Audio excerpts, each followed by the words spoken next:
That'll do. We're live there. Hell yeah. Hell yeah. Send this out. That's good. I got this. Go here. Do this. Okay.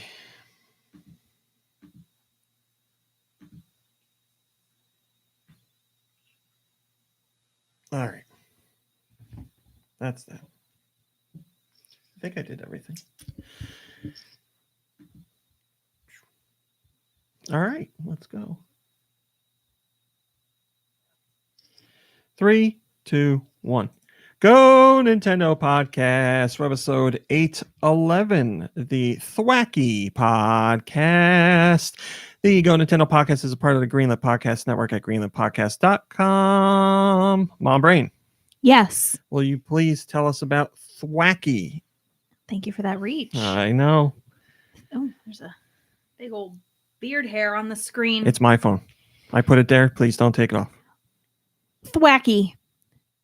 The faster a thwacky can beat out a rhythm with its two sticks, the Mom, don't come in here. I'm beating out a rhythm. The faster a thwacky can beat out a rhythm with its two sticks, the more respect it wins from its peers. Thwacky. It's 2 feet tall. Sure it is. Sure. 30 pounds. The gender is both male and female. The category is beat. And the abilities include overgrow. Why were you so reluctant to believe that it's 2 feet tall? Well, if we're talking about... Was that like a wiener joke? Yeah. No, we're above that on this show. We don't do wiener jokes. I thought we were, but apparently. I thought wiener, but... I was laughing. I thought wiener, but... No, it was good. It was good. Yeah, why 2 feet? What's the problem? Yeah, right. Of course, I'll believe you. Of course, it's 2 feet. Like wiener length. Like boys lie about wiener. That's not true. I don't think any guy says I have a 2 foot wiener. That seems like too much. Also, a guy who's bragging about his dick size upkeep. and calls his dick a wiener, I think negates the length. Yeah, I have a 2 foot wiener. Like a guy wouldn't say it. 2 foot dick. No, I think a guy that has big dick energy would call it a wiener. I don't think so. You want some of this wiener, baby? Big wiener energy. I'm going to put my wiener in. Big wiener energy. That's so good. I'm pretty sure there's like some third grader out there saying that. Big weesh energy. Yeah, Kirby's right. Hi, Kirby. How are you today? Oh, I'm good. Thank you. Hello, Do. How are you doing today? Ooh, I'm doing just fine. My weesh is nice and clean. I wiped my weesh clean. Mom Brain, how are you? I'm fantastic. And the one and only Josh Grobot. How are you, my friend? I'm the star of the show. Of course you are. Shout out to my bros. Thank you, Josh. I was late. The show's a little late today. I apologize to everybody. Hello, Freddie Fro. Joe is cool. Fluffernutter. Hylane Tom. Kalta. Shillelagh. Master Koi. Did I say Giant Reggie? Dre Gamer. Malik Halo. Anastasia Beaverhausen. Koopa Kid. Everybody else I didn't see. Hello, Mike and Television. Mike and Television says today is setting high standards. That's very true. I apologize. I don't think the show was really that late. I mean, you called me like, I don't know, maybe 2 or 3 minutes later than usual. Yeah, it wasn't. I guess it was fashionably late, but I guess it felt extra rushed for me because of what I'll talk about right now. Mom Brain for weeks now, has been talking about how the soundboard is out of order and it's hard to deal with, and she needs to reorganize it. So I literally, that's what I sound like. That's what Mom Brain sounds like, Josh. So I literally spent the last 2+ hours completely redoing the soundboard. We're using the new version. So we had Soundboard Studio. That was the app that we were using, and it's an old app now, and you can't. That was a really great story. Thanks, Josh. You can't import anything from the old app to the new app. You just have to start the new app fresh. And the old app was locked to 4 pages, but this new one is infinite pages as long as you have the pro version, which is what we're using. So I had to completely redo everything. So now everything is organized as Mom Brain requested. So there's specific categories and then a generic page for all the other stuff that doesn't really fit in. So we'll see. I know there's so there could be some that aren't going to have appropriate levels as far as sound goes, but we'll fix those by next week. And then I know some people sent some stuff they wanted on the soundboard this week, but I just didn't have the time to do it. But all the regular stuff is there, just like your favorite. Baby, lock the door and turn the lights down low. Yes, that's way too loud. Can you hold that button? Yeah, and then just do it in half. There you go. Great job, Mom Brain. And then I suppose we should test it, don't you think? Baby, lock the door and Much turn better, the much lights better. down low. Hello, Solid Master Link. So there you go. Yes, we got a request for a wow. I'm impressed. And Calda says too loud, not loud enough. Oh, here we go. Wow, I am impressed. Also, we have back the long lost other quotes from Woody. I don't know what happened to them on the other soundboard. They disappeared, but they're back. Outstanding. Yep. Amazing. Unbelievable. Fantastic. Can I get? It's Wait, so good there should when be you put another it one. together. Now You you are are a a real real hero. There you go, and there's one more. Yee-haw! We gotta celebrate. There you go. They're all back. Man, that just makes you feel so good inside. I know that. What's his name? Whatever Mr. Hank's brother name is. He's back in action. We're happy to have him. So yeah, Mom Brain. Well, I'm sure she'll need a little bit of time to get used to the new setup, but it should be much better. She needed some help with the recently added Werner Herzog clips because she was not familiar with what they said, or because they were just listed they as were just Werner 1, Werner. Werner 2, Werner Yeah. 3. I mean, and really, I wouldn't have a problem. but they weren't labeled, so. Yeah, I'll have That's to funny. I'll have to go in next week and level them out. Freddie Fro says, does anyone else quote podcast clips far too much throughout the week? Yes, we No? do. Just us? Okay, cool. I mean, I do it all the time too, yeah. Wow. And don't worry, Dad Grown is still on there. We can't lose Dad Grown. I mean, Why is Dad Grown so quiet compared to everything else?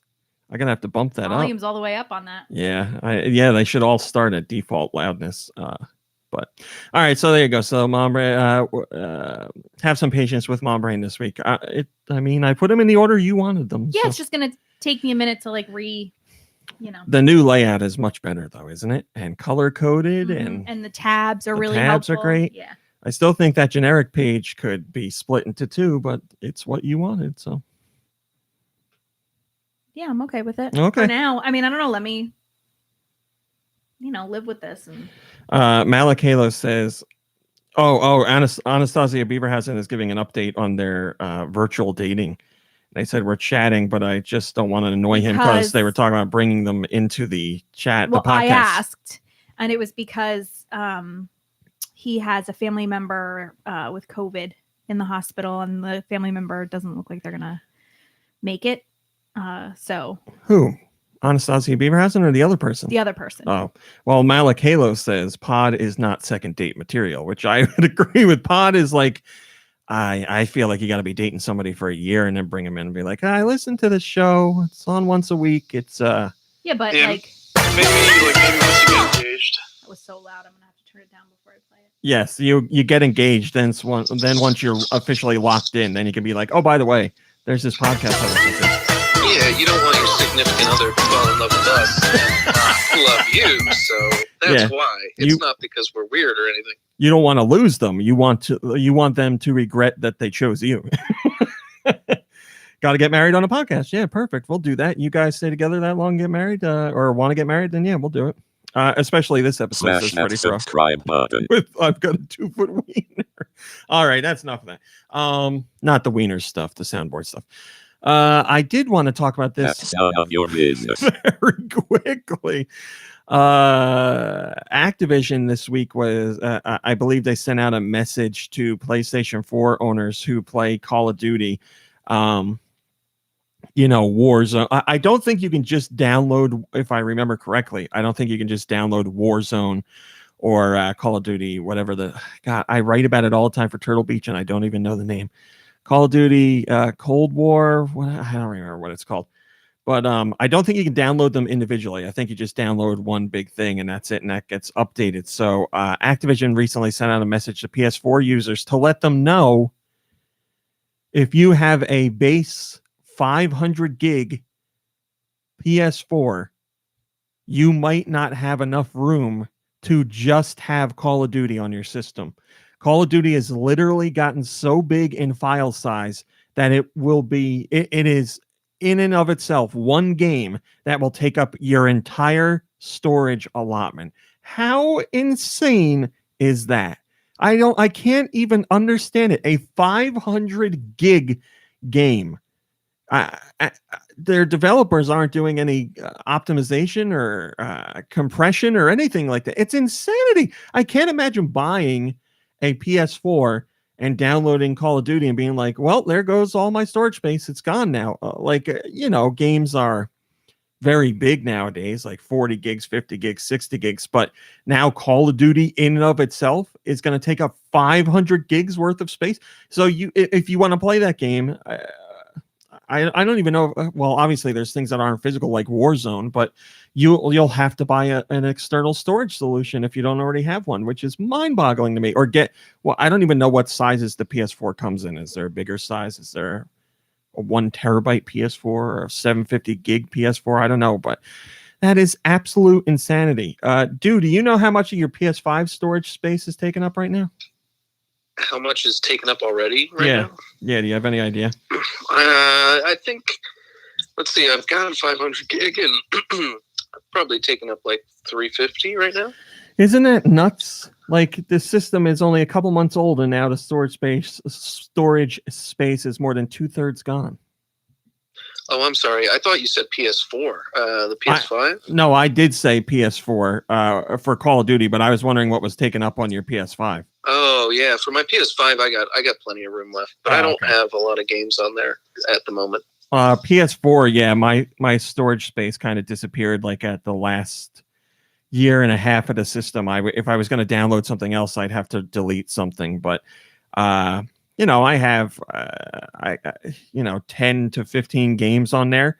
But I deleted Call of Duty a long time ago because I was playing that, but then I literally deleted it because I was like, it's taking up way too much space. This is ridiculous. And now I couldn't even download it again if I wanted to because it would eat up every bit of storage on my PS4. I don't understand it. I cannot believe that. And it makes me worried about the future of games because I worry that more developers are going to just be like, well, why bother compressing anything or worrying about file size? We'll just make the game we're going to make and then force the consumer to buy storage expansion if they have to. I mean, I understand all systems deal with storage space issues, and that's especially true on the Switch. You got to get micro SD cards and all that, but we're talking about, a 500 gig game, one game, 500 gigs. That's mind blowing to me. So, Calta says, and they still won't let you use external storage on PS5. Yikes! Unless they changed that lately. I don't think they have yet. They're going to change it. But they haven't changed it yet. You can lower that one too. No, definitely turn that one up. So yeah, I just feel like it's crazy. Something we didn't even consider with games like 15 years ago. You weren't worried about how much storage space you had. That's good. And now a whole system storage can be dedicated to one game. I sound like an old man. I realize I sound like an old man. I'm done. I'll move on. Let's do some news, Ma Brain. Can you give me that news jingle? Remember, it's on the page you specifically requested. Shall I make it? No, that's all right.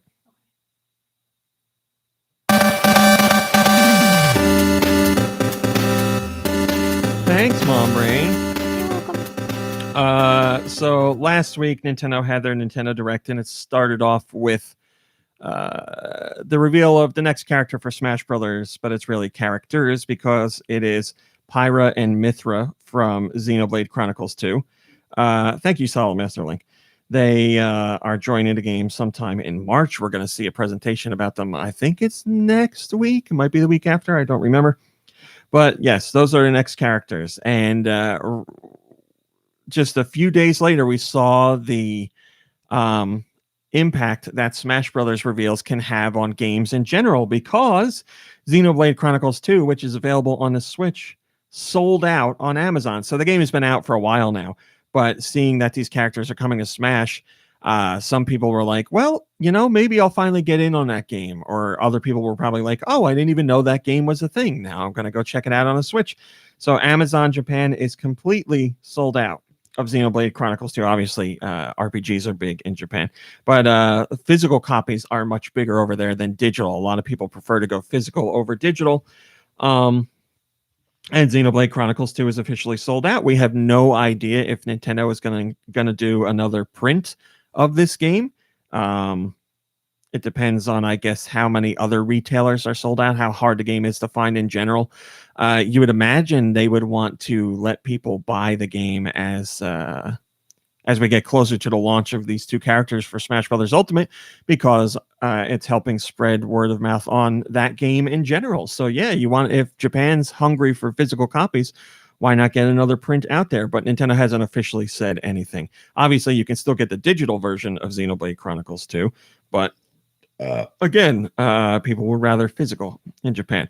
But yeah, that's the power of Smash Brothers. Yeah, reveal a new character for that, and whatever the character is and whatever franchise they're tied to, be it a specific installment or a franchise in general, usually sees a boost in sales. And it was so much over in Japan that it sold the game out. Akmaguin says, sadly, we'll likely not see the sales impact in full, since it won't reach 1 million units and thus make it to the financial report. But great news for the game and Monolith Soft. Can't wait to find out what they're working on. Yeah, I just want to point out here that Xenoblade Chronicles 2 has already sold over 2 million copies since its launch. In the next fiscal report, how does Nintendo do that? They update their million sellers list. But since it already sold a couple million, they may give an update on how many hundreds of thousands it sold by the next quarter. I'm trying to think of how that works. Yeah, I guess that makes sense, because they'll update their million sellers list, and every game on a million sellers list each quarter doesn't sell over 1 million to add to that. So yeah, we should see an update. We'll see what the actual impact is. And again, that'll be worldwide numbers. That won't be just for Japan. I think they break down per region. I think they break down hardware per region and then software per region, but like software in general, not a specific software. They don't say like Mario sold this many here and this many here and this many here. So it'll just be a generic number. But we'll Thank you so much for playing my game. Oh, I said Mario. I did say Mario. We can skip that because we'll talk about it later. Roger. Perhaps that was the most important part. Roger Craig. And you skipped it. Oh, that's what you're getting at? Yeah. This soundboard redesign was a bad idea. Roger Craig Smith, who we've said a few times now, was the voice of Sonic. He is no longer the voice of Sonic. Lots of people were speculating that Sega fired him because a whole bunch of other Sonic-related voice actors are gone now too, minus the guy who does Eggman. But Roger Craig Smith says it was his decision to leave the role. He talked about this on the Voices from Krypton podcast, and he shared what happened. He says, quote, I know people are sort of surprised and shocked by it, and it was like, yeah. And I've seen all the speculation that were like, voice actors don't walk away. He was fired. It's interesting, the perception that people have. And we get this all the time. Like, it's amazing how all the experts that are out there have nothing to do with this industry that make all of these assumptions. You know, this is how it works and this is what it does. You know, after a while, you do things and start going, I think I'm pleased. And I'm very proud and I'm very happy with what has happened there. And I think it's time to say, I don't want to keep doing this. So people would be like, why? And it's like, it doesn't have to make sense to you. It's perfectly good sense to me, and it was the right thing to do. And I'm happy to have done it. So he made the decision to step away from Sonic. I don't know how many years he did it, but it was a number of years. But he's done. He doesn't want to voice the character anymore. He wants to step out of the way and make room for rising stars like Julia White. So again, we don't know who is taking over for Sonic yet. And Ben Schwartz says he has not been asked. So and no one cares about me. Say Larry King is dead. So I don't know. I don't know who it's going to be. Orion says it was his decision, but virtually the entire cast outside of Eggman's voice actor followed him. I find that hard to believe. Well, Orion thinks that Mr. Smith is lying then, I guess. I don't know. Maybe Roger Craig Smith was like, I'm done with the role. I've done everything I can do with it. I don't need to voice the character anymore. And he was gone. And then Sega was like, well, maybe it's time to clean house and get some new actors. I don't know. Or maybe it's tied to the upcoming cartoon on Amazon Prime. I don't know. No idea. But now we have one piece. I would imagine Roger Craig Smith has no reason to do an interview about this and lie. He just wouldn't talk about it if he couldn't say something. So I believe him. I think that's it. He just had his fill with the role and thought he did everything he could do, and he moved on. And that may have impacted other people's jobs, or Sega may have already had other plans already. I don't know. Hopefully we find out who the who the new voice is soon. Thank you. We got an announcement of another game coming to the Switch that we didn't know was heading our way. And it all started with a little bit of conversation between Nintendo's Twitter account, Activision's Twitter account, the Crash Bandicoot Twitter account, and the Tony Hawk Twitter account. And Nintendo never replies to anybody on Twitter through their Twitter account. So as soon as it happened, everybody was like, oh, something's going on here. They're teasing something. And the very next day, we found out that that was true. We now know that Tony Hawk Pro Skater 1+2 is coming to the Switch. It's coming out this year. Let me just make sure. March. Yeah, it doesn't say when on Switch. It just says this year, so no specific date. But Tony Hawk's Pro Skater 1 and 2, the remake, already is available on PS4 and Xbox One, but now Switch owners are going to get it. So as you can probably tell, it's a compilation of the first two games completely remade in HD, and it includes all the Pro Skaters levels and tricks that were in the originals. And now they're fully remastered. Skate as the legendary Tony Hawk and the original Pro roster plus new pros. Skate to songs from the era-defining soundtrack along with new music. I played Tony Hawk, like I played the original, and I had fun with it. But like people really went crazy for it. I enjoyed it, but I wasn't super nuts about it. But that was a very, very big game for a lot of people. Yeah, I was surprised how big the following is. I only just recently learned about this. Yeah, I mean it's huge. Because I only played the original, same as you. It was on the 64, right? It eventually came to the 64. Yeah, maybe that was where I played it. I don't remember. Yeah, it was on PlayStation first, and then moved over to 64. I mean, I've played a handful of installments over the years, but obviously the franchise has been going for a really long time. Not as much in recent years, but Tony Hawk's Pro Skater 1 and 2, this new version has sold a ton, and Activision is looking to sell more by bringing it to other platforms. But I mean, it's a really big deal. Dude, did you play Tony Hawk back in the day? No, that was never my thing. I can't say it wasn't Kelly my thing, Slater. I never tried it. So more of a Kelly Slater pro surfer guy. I liked TNC Surf Factory or whatever it was called. I like the game that I don't know the name. Yeah, I liked that, and I also liked Jet Grind Radio or Jet Set Radio Future. I never got to own one of those games because I never had a system that they were on. But yeah, I was more into that kind of thing. The more cartoony thing. Listen, if I'm going to play a skateboarding game, it needs to have some sort of ape or gorilla in it. TNC Surf Design is one of Nikki Hill's favorites from the NES. Oh man, that's a great one. It's a great game. Oh, I liked Skate or Die as well. sorry to compare Tony Hawk's game to all these games. It shouldn't do that. I just Well, now played the Tony Hawk one. That's something I brought up before.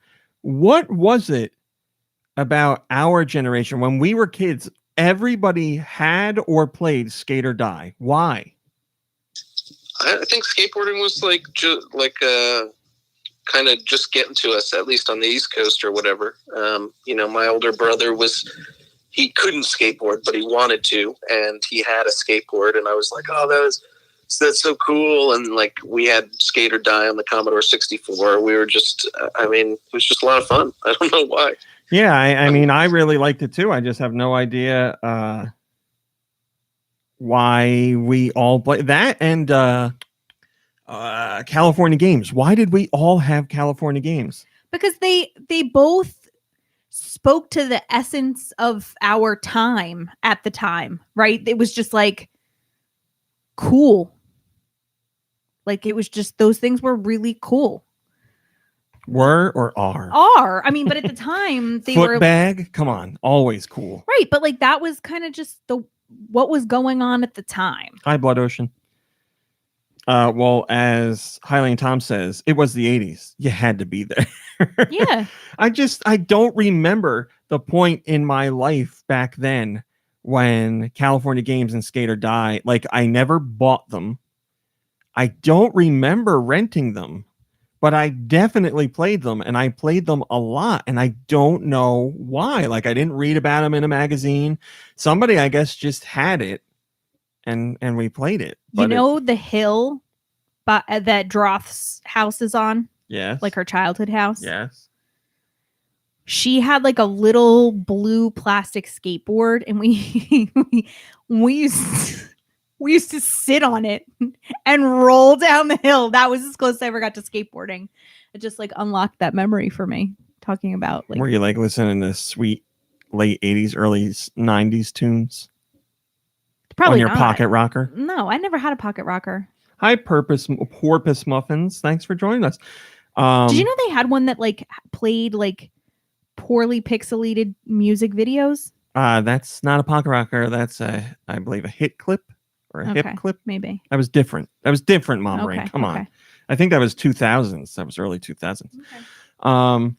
Another one, Paperboy. Like, why did we all play? Is it something about skateboards and bikes? Yeah, that's what I'm telling you. That's what we did. There were skateboards. There were bikes. We were outside. There were skateboards. There were bikes. There was outside. Right? Like, that was what That's a good point. That's a pretty good point. It, like, took that stuff, I almost swore, and, like, put it into a video game, which we also did, right? Like, I'm not saying, like, oh, we were the outside generation. I'm not saying that. I'm saying it was just, we were interested in all that stuff, and we played video games. Hiley and Tom was living the dream. He had the Tiger Electronics Paperboy.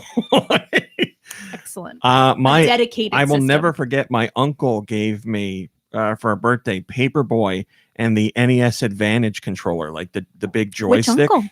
Michael. Ooh. He always gave. He's great a good presents. uncle. Yeah, Gave yeah. Great presents. Yeah, I had that pairing, and I played Paperboy nonstop. So that's one I remember where it came into my life. But the other two, I don't know how I was into. It must have been a neighbor kid had them, and then we just all played it.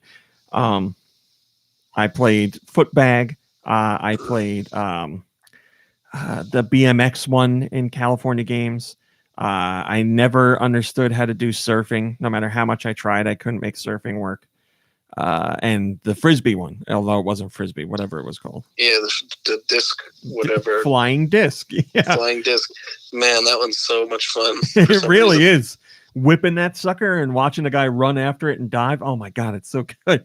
But yes, I guess for us, for my generation, we were the Paperboy California Games Skate or Die generation. And then 10, 15 years later, it was the Tony Hawk generation. So those people will be happy to know that that game is coming to Switch later this year. Knockside says, I hope it plays as good as it looks. If it's a 1-to-1 remake mechanically, then there should be very few problems. I mean, I've heard good things about it, so you should be happy with it. If you played the original, you should be happy with it. And yeah, there's gameplay footage of the Switch version, and it looks good. It looks good. Are we gonna do that? I don't think we're gonna do that. Niantic, the developer behind Pokemon Go, has released a blog to detail their efforts to fight back against the evil cheaters out there. It's so loud. Look at that. Oh, God, we're in trouble. Maybe you should just start with the default of halfway. Oh, boy. What am I talking about? Niantic? Cheaters. I thought things might have gotten salty in that conversation. Well, let's see. So this story is about Niantic punishing cheaters. Kayla did my picture in there. I love it. And Ariety on Twitter says, ooh. There you go. Yes. There you go. A real winner, That's everyone. the one you wanted. You got a knack for picking the ones I would never pick to search, but you do it. So yeah, they put up a blog about all that they're doing to try and fight back against cheaters. And they've been doing a lot because according to them, now this is across all of their mobile games. So they have Ingress, which was the game they started out with on mobile, and then Pokemon Go, which is their biggest by far, and then the Harry Potter game, whatever that's called, that nobody's playing. They're out to stop cheaters in all of them. And they say since the beginning of 2020, they've issued punishments to more than 5 million cheaters across those games. And they say 20% of the punishments were permanent bans. Permanent bans. More than Die, monster. God, they're all so loud. I guess I'll just spend my time right now putting everything at half volume. Better to be that than full. Six one way. No, I don't remember what it is. I was trying to make fun of you. I can't. 6 one way, half a dozen to the other. Who has not heard 6 to 1, half a dozen to the other? Has anybody never heard that? I've never heard it quite like that, but I've heard it. I don't think I have heard it. Well, Mom Brain. 6 of one, half dozen of the other. That's what I've heard. Right. So which is the same thing. Dew hasn't heard it the way you said it. Kirby has not heard it, and I didn't hear it. So, I mean, there you go. Mm-hmm. I get made fun of all the time setting in. because, but I don't think that that's uncommon. Well, I mean, right here, clearly it is. There's nothing wrong with it at all. She's saying 6 of one, half dozen of the other, and that's a real thing. No, I mean, I'm not saying it's wrong. I'm just saying I've never heard it until Mom Brain said it. You've never heard 6 of one, half dozen of the other, as in it's all the same. Like either way. I know what it means. Yeah, I understand it. I just have never heard it. Yeah. I definitely have not heard it either. There you go. Man, Mom Brain, I must say that like once a week in my life. I don't know why. I know, these me guys too. Haven't heard this. All right. Well, good. I'm glad that we're so 50-50, as regular people say. You guys are freaks, and me and Kirby are not. Anyway, more than 90% of users who received their first warning stopped cheating afterwards. Well, that's good. They say this was quite encouraging for them as they continue to find the right balance between punishing casual cheaters versus the more egregious ones. Man, cheaters. Why? I'm just a casual cheater. Yeah. What kind of gamer are you? Casual cheater.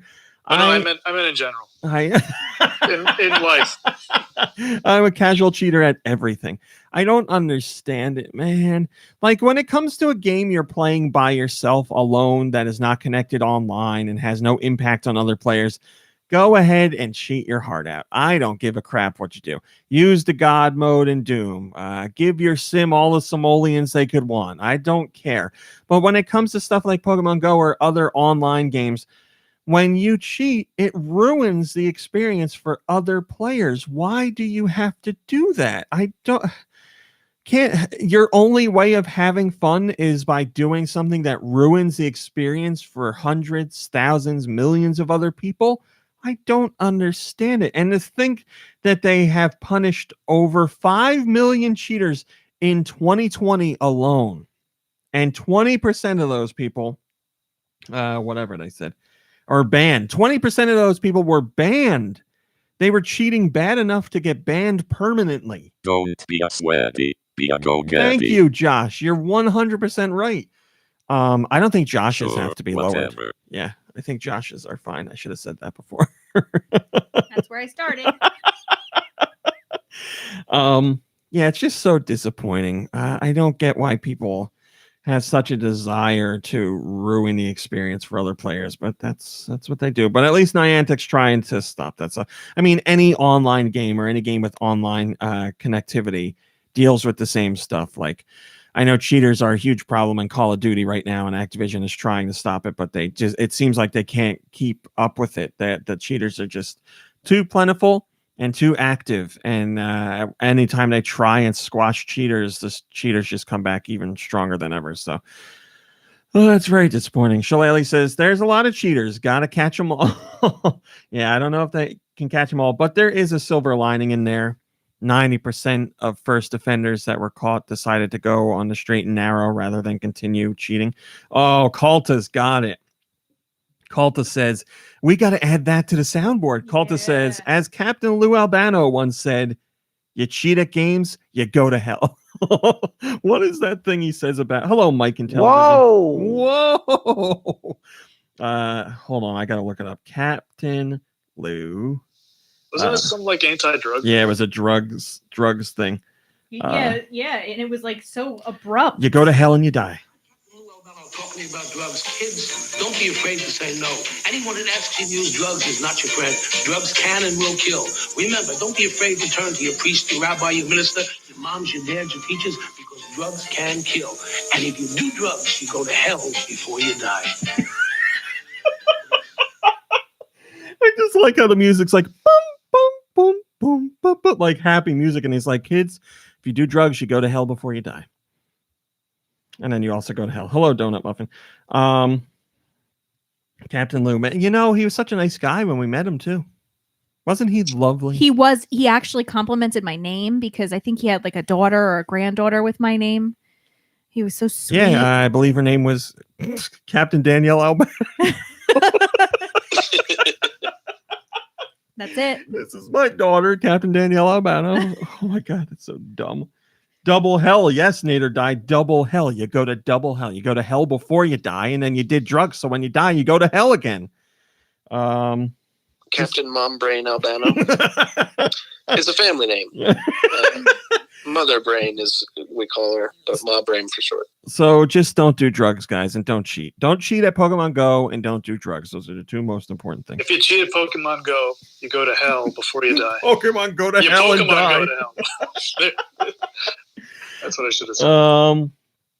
As I mentioned, we'll just say this very quickly. If you want to learn more about Pyra and Mithra in Smash Bros. Ultimate, you'll be able to do so on March 4th, 2021, which is when there will be a Mr. Sakurai Presents presentation, giving you a complete breakdown of what the characters have to offer.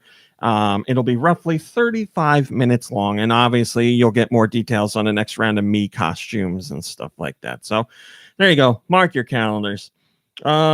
We got confirmation on something that was rumored, and I was sworn to secrecy by the publisher. I couldn't tell you more specifics, but I knew this was the real deal, and I wished I could have told you, but I told you that it was rumored.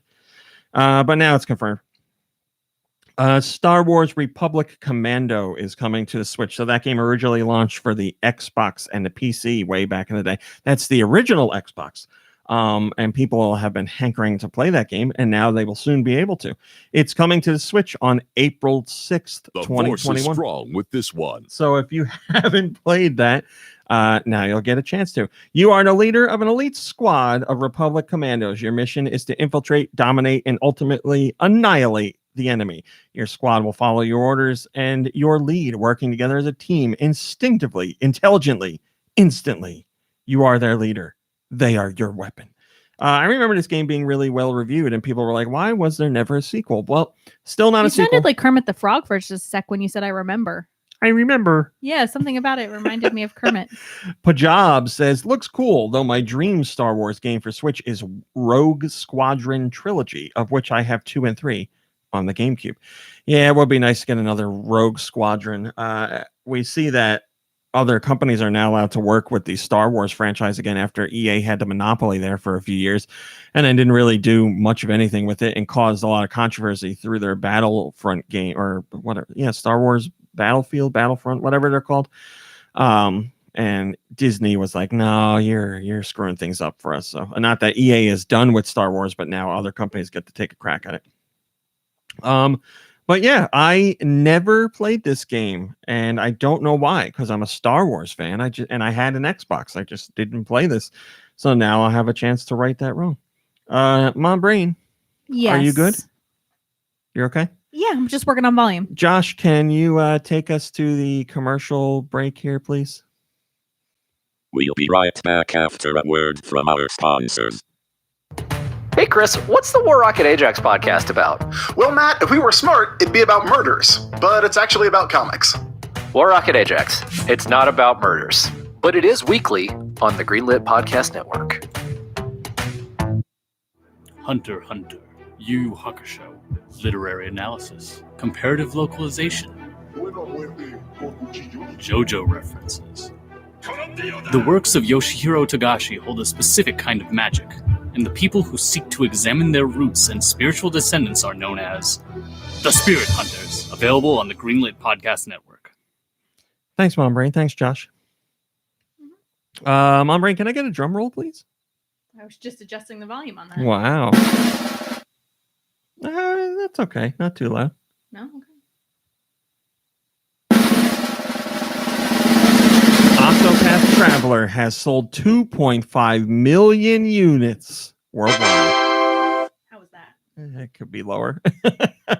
Octopath Traveler has been out since 2018. Launched on a Switch back in July of 2018. And it went to PC, and then it also went to Stadia. But overall, across all those platforms, the game has managed to sell 2.5 million units worldwide. That means in the last year, it sold another 500,000 units. Octopath Traveler is a brand new franchise for Square Enix, and it's an RPG and obviously a JRPG. So it had a lot of things working against it as far as worldwide appeal. Yet for a brand new IP, it still managed to do 2.5 million units. So that's very impressive. No wonder Square Enix continues to show so much support for the Switch, because they're getting a lot of consumers on the platform. They Bravely Default 2 just came out on the Switch, and we have what's it called? Unbelievable! Project Triangle Strategy. Never mind, I got there. Yeah, that's exactly it. Project Triangle Strategy was recently revealed, and there's a demo out for that too. So exclusive, as far as consoles go, exclusive titles for the Switch, which is very cool. Amazing! Well, that one's got to go down. Mom Brain, why do you keep playing them when you said you were adjusting them anyway? I am adjusting. I just haven't gotten that far. Micro adjusto. So yeah, that's very cool to see. Obviously, that game reviewed very well. Got a lot of praise for its visuals and its style of gameplay, as well as the soundtrack. Blah blah blah blah blah. How's this working out? Okay. North American downloads. What do we got this week? Let me tell you. Bravely Default 2 is available, as I just said. Code Realize Wintertide Miracles is available. Harvest Moon One World, Hellpoint, Monster Jam Steel Titans 2, Airy, A Journey Beyond Time, A Glider's Journey, Arcade Archives Psy Battler, Baobab's Mausoleum Grindhouse Edition, DD Mega Doo-Doo, Blastful, Blizzard Arcade Collection, which gets my stamp of approval, Castle Kong, Clocker, Codebreaker Puzzle 1000 English, and it says Jan, like Jan. What? English and Jan. There you go. Containment. Hey, what happened? Dot Game. Demon's Rise, Lord of Chaos. Demon Hunter Revelation. Dotori. Drift Racing Madness. Dungeons and Bombs. Forward to the Sky. Gemini. Ghosts and Goblins Resurrection, Gunslugs 2, Horned Knight, Katana Kata, Lawnmower Game Next Generation, and Lawnmower Game Racing, Lethal Dungeon, Littlewood, Mike Dies. That's it. Mike Dies. Monster Trucks XT, Airport Derby. What the hell does that mean? My Little Ice Cream Booth. Ooh, yeah. Paco Caravan. Pixel Game Maker Series Remote Bomber. Raspberry Mash. Retro Fighter Dragon's Revenge. Steam Prison. Steven Universe Unleash the Light. Thunder Flash. And Under Leaves. There's also a 3DS download. Bricks Pinball 5. What do you guys think of this lineup? First comment comes from Shillelagh. And they say, Bravely Default 2 is the big game this week. I feel like you almost wouldn't know it, though, as there hasn't been a lot of promotion by Square Enix or Nintendo. I don't know. They've been doing a lot of stuff on social media that I've been seeing. Europe. I will read in honor of Nikki Hill. Baobab's Museum, or no, Baobab's Mausoleum. Is that what I sound like? Grindhouse Edition. Bravely Default 2. Code Realize, Wintertide Miracles, Hellpoint, Persona 5 Strikers, Taxi Chaos, 1912 Titanic Mystery, Active Neurons 3 Wonders of the World, Airy, A Journey Beyond Time, Anshi, Bakery Master, Blastful, Castle Kong, Clocker, Codebreaker Puzzle 1000, Curse of the Dead Gods, Dot Gaium, Demon Hunter Revelation, Dotori, Dungeons and Bombs, Forward to the Sky, Ghost and Goblins Resurrection, Horned Knight, Iota, Johnny Bonacera Full Season, Johnny Bonacera, Katana Kata, Lawnmower Game Next Generation, Lawnmower Game Racing, Legal Dungeon, Mike Dies, Monster Truck XT Airport Derby, Pixel Maker Game Series Remote Bomber, Radon Blast, Retrace Memories of Death, Rogue Heroes Ruins of Tassos, Steam Prison, The Lost Cube, Thunder Flash, and Under Leaves. Also, there are 2 demos. A demo for Bake and Switch, and Raji, an Ancient Epic. Let's see what you guys have to say. Shillelagh says, I'll Bravely Default is sitting on the fence this week. There is a demo for Bravely Default if you're not sure you want to jump in on that one. Mombrain, what is today? Pokemon Day. Today is Pokemon Day. We are celebrating the 25th anniversary of Pokemon. There's a special concert tonight at 7 o'clock. I don't know if that's New Jersey time 7 or California time 7, but go to Pokemon.com. It's right on the front page. Special concert. A whole bunch of companies been getting in on this. There's a whole new apparel and all kinds of other merch and collaborations, blah, blah, blah, blah, blah. And even Google got in on some anniversary stuff because they put together a special Google Trends report on Pokemon. So we'll share some of the details with you. In the US, these are the top questions about Pokemon since 2004 that people type into Google. Number 5, how do you play Pokemon cards?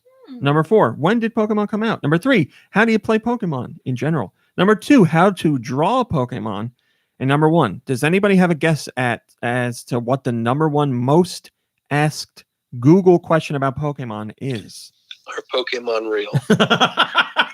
That's a great question. That's a good question. But that is not what it is. No. Any other guesses? I was going to say, do Pokemon really die? Do Pokemon really die? No. Kirby, any guess? What do they taste? I was hoping you would say that. That is not it. People did not ask. Well, I'm sure they asked what Pokemon tastes like, but that's not the number 1 question. The number 1 question is, how many Pokemon are there? And the number 6 question is, how do you have sex with Pokemon? That's not true. I wouldn't have a problem. The top countries searching for Pokemon. Number 5 is Puerto Rico. Number 4 is Chile. Number 3 is the United States. Number 2 is South Korea. Number 1 is Japan. Top questions about Pokemon Go. With number 5, or starting with number 5, is how to get Umbreon in Pokemon Go, followed by how to get coins in Pokemon Go, followed by how to do battle in Pokemon Go. Number 2, what is Pokemon Go? And number 1, how do you play Pokemon Go? Here we go. How to evolve. This is this most searched Pokemon when it comes to evolution. How to evolve, starting with number 5, Sneasel, followed by Togepi, followed by Phoebus, followed by Chonus, followed by Phoebus. No. Number 2 is Riolu, and number 1 is Eevee. Search interest in the original Pokemon starters since 2004. Charmander leads the way at 40%, Squirtle at 34%, and Bulbasaur at 26%, which makes me angry because I was a Bulbasaur kid back in the day. Bulbasaur was the starter I picked. I guess kids didn't like plant stuff. They wanted fire. Well, I guess between fire, water, and plant. Plant is the lamest, but Bulbasaur was the best. I think we can all agree on that. And then we'll do one more. Top questions about Ash Ketchum since 2004. Number 5, how many Pokemon does Ash have? Number 4, who is Ash's dad? Number 3, how do you draw Ash? Number 2, how tall is Ash? And number 1, is Ash's mom having sex with Mr. Mime? No. No, it's not. It's We'll how just old. have to wait and see. It's how old is Ash? So, but really, come on, is Ash's mom having sex with Mr. Mime? They have to be. You know, his mom is doing that. They're hanging out together all the time. They're alone all the time. Come on. What is Mr. Mime going to say to somebody? Mr. Mime, is this true? Was Ash's mom having sex with you? What's he going to say back? Mr. Mime. Thanks. Very cool. Very cool. He can't. All he can say is Mr. Mime. There's your searches from Google. Donut Muffin says, and not one stat on how much Rule 34 art there is. Lube. That's true. Lube would be very upset to find that out.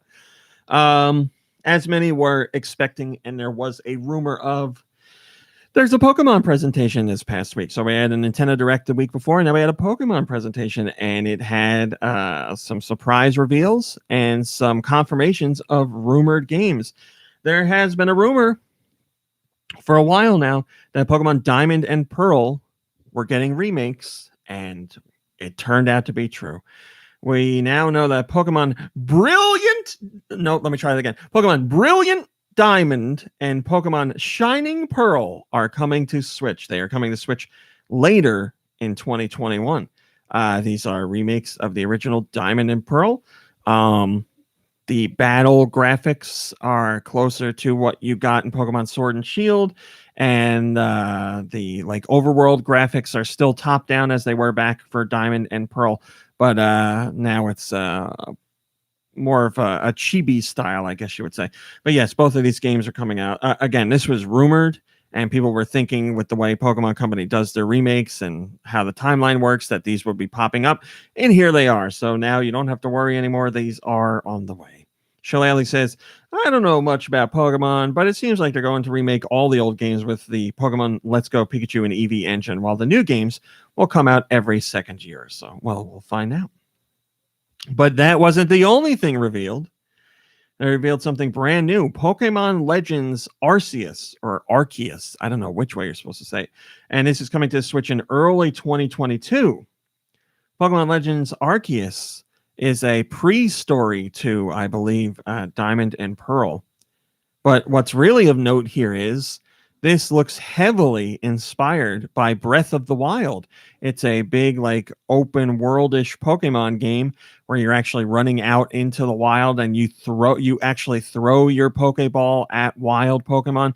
And I just saved you from Ganon. We're not sure how many or how battling works, if it's more traditional RPG Pokemon or something closer to what you get in Breath of the Wild, more action or action RPG oriented. We don't know. But the gameplay certainly looks very inspired by Breath of the Wild. And Pokemon fans, since Breath of the Wild came out, have been saying, why don't they do a Pokemon game that's like Breath of the Wild? Well, here you go. This is undeniably it. Very, very, very heavily influenced by it. So people are extremely pumped for this. Not even close. Shillelagh says, this looks miles better than Pokemon Sword and Shield. Did they say to Nintendo, can we borrow your Breath of the Wild engine? It certainly seems like Pokemon Company and Game Freak talked to Nintendo and they were like, hey, that Breath of the Wild worked out pretty well for you, huh? Let's do the same thing with Pokemon. How do we do that? I mean, there's a Notice me, senpai. Notice me. There's a shot in the trailer that is like a shot-for-shot remake of a shot that happens in the Breath of the Wild trailer. So, there, without a doubt, this is very inspired by Breath of the Wild, and that's not a bad thing. we learned more about Pokemon or new Pokemon Snap, but we already knew that was coming, so we don't need to talk about that. That was it. So that's your three big things there. New Pokemon Snap, more details, and that game's releasing very soon. Pokemon Legends Arceus in early 2022, and Pokemon Brilliant Diamond and Pokemon Shining Pearl for Switch in late 2021. So that would be a big holiday game. I feel for like Nintendo. it should have been Lustrous Pearl, because pearls have luster, not shine, really. I feel like you shine a pearl. No, you don't. You just leave pearls be. I thought shine and luster were like Shine it up real nice. When you talk about pearls, I believe that the phrase you use is luster. I typed in shiny PE on Google, and the first thing is pearl. Sure it is. It's right here, Mom Brain. Okay. Your thoughts? I stand corrected. That's what I thought. Maybe you just don't like pearls. Maybe you got something against pearls. I really like pearls. They're my birthstone. Oh, I know. I have several strands. She has a car named after one. That is also true. All right. And then I meant to say this earlier. It was kind of a quiet week for news minus the Pokemon stuff. So we're already at our last story, but it's an exciting one. Beep, beep, beep, beep. Rumor has it that Life is Strange is finally making its way to Switch, a game near and dear to my heart. Do Michaels appreciates the franchise as well? And we're hearing that it is coming to... Oh, you didn't lower the volume on that one.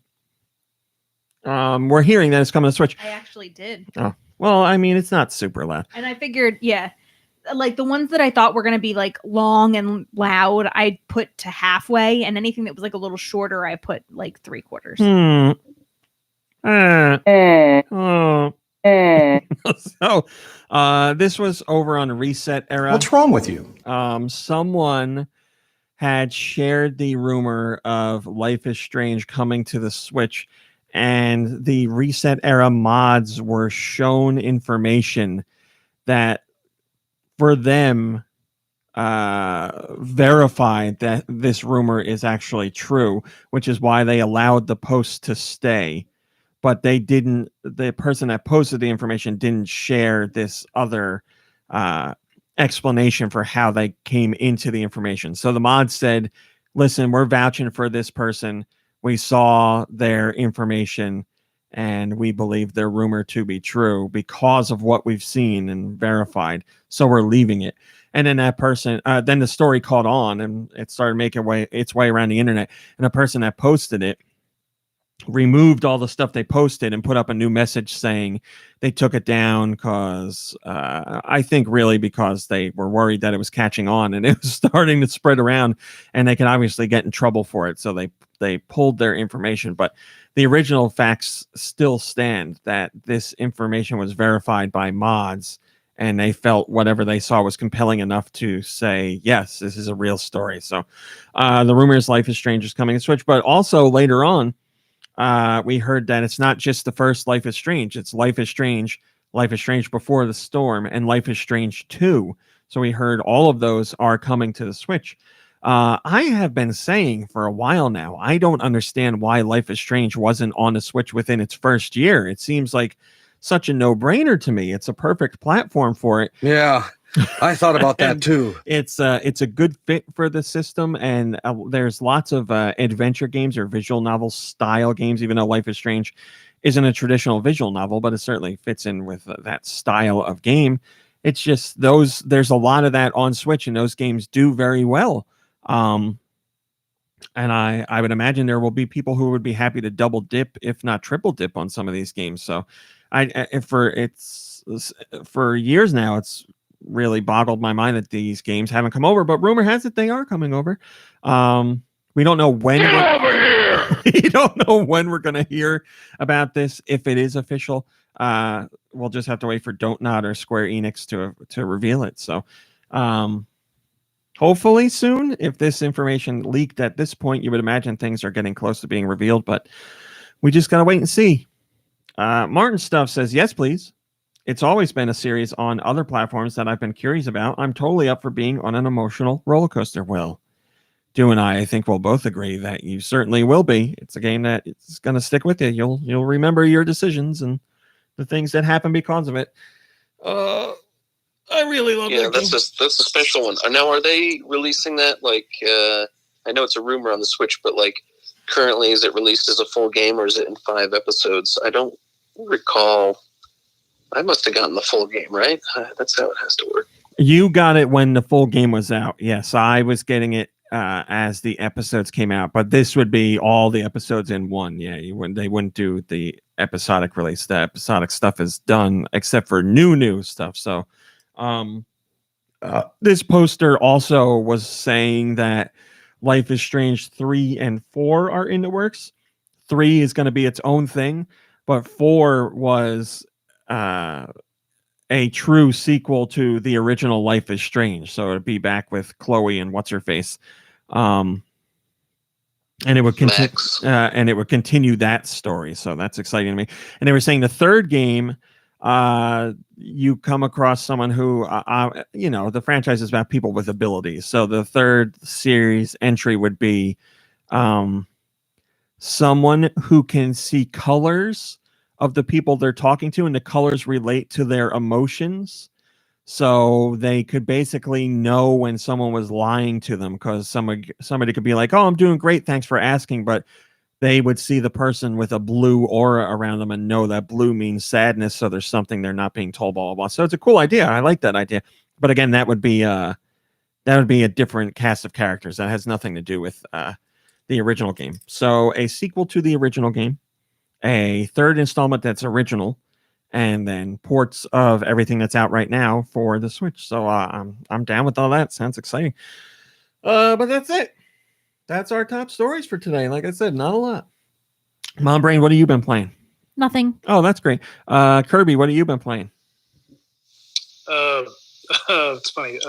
Breath of the Wild, believe it or not. Really? Really. What made you go back? Oh man, it might take a while to explain, but I'll try to keep it brief. So there was a couple of games I forgot to mention last week. I played 2 more demos for Little Nightmares 2 and Age of Calamity. And, okay. Yeah, and both of them were fine, but I was like, playing the Age of Calamity demo, and I was like, wait a minute.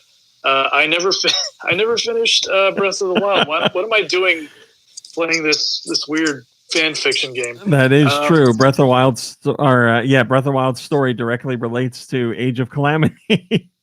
So well, here's my history with Breath of the Wild. I didn't have a Switch when it was first released.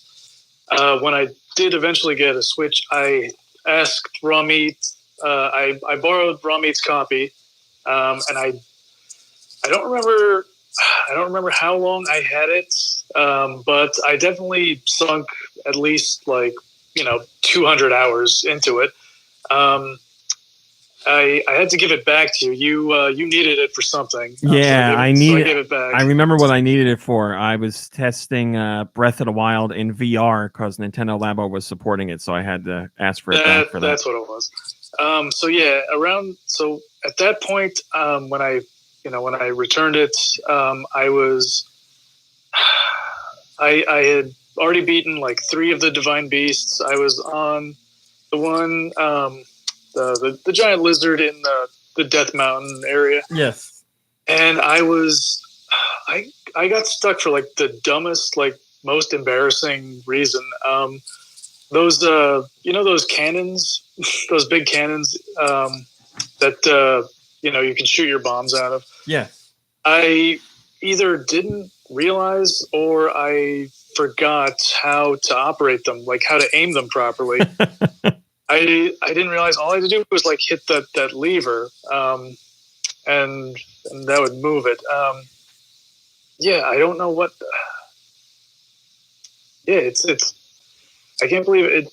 Something so dumb, completely derailed my experience. So I eventually did get my own copy, but I think by that point, too much time had passed. I tried getting back into it, but I don't know. I had I'd forgotten the controls and all that, yeah. and what I was trying to do. So So what I just basically did this past week was first I got the hell out of Death Mountain, and I went to I just went to these more peaceful, low stakes areas in the game, and I was basically like Link, where I'm trying to restore my memories of what happened.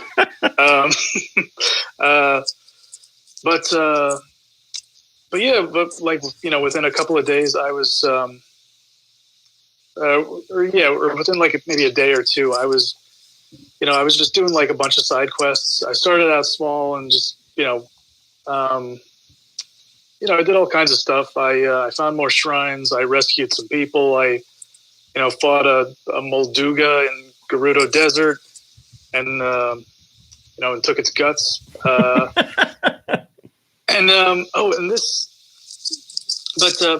Long story short, I guess it's too late though. But I eventually did get back to finally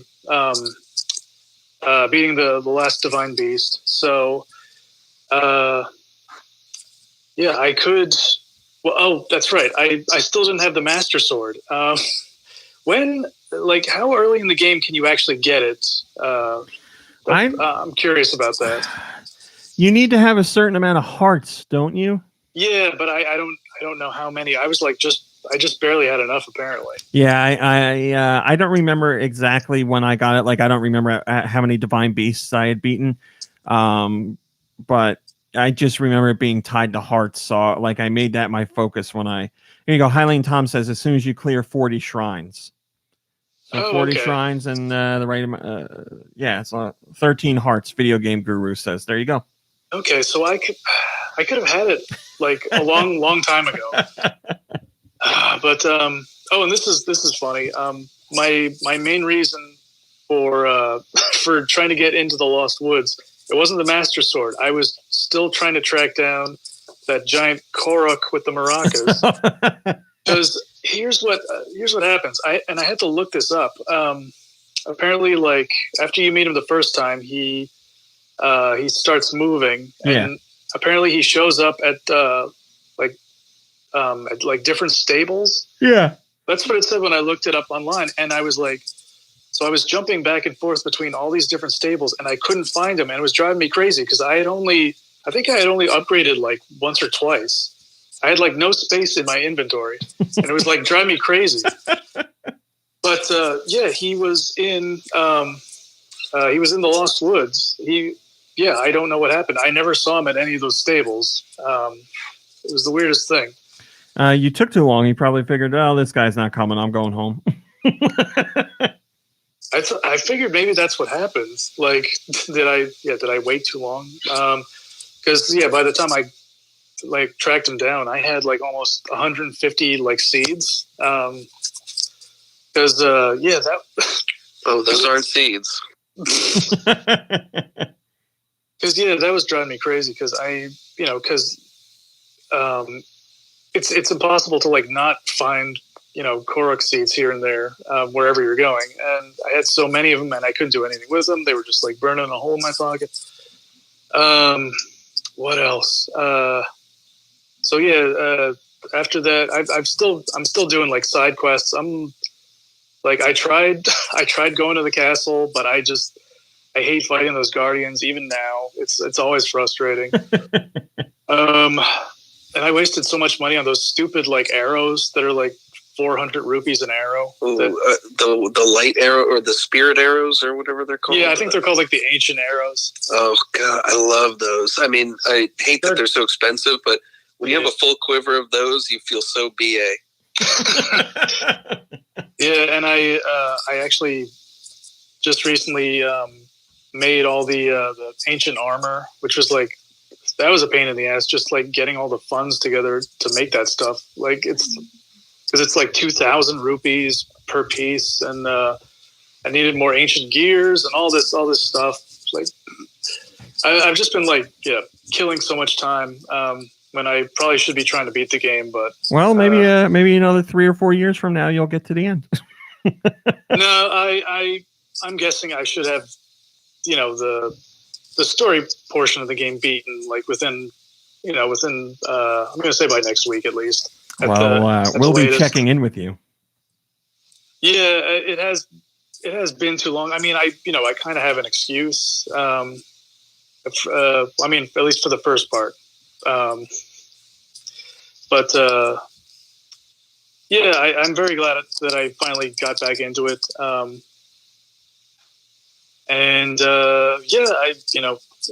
What else can I say about the game? It's I still can't wrap my mind around how absolutely huge it is.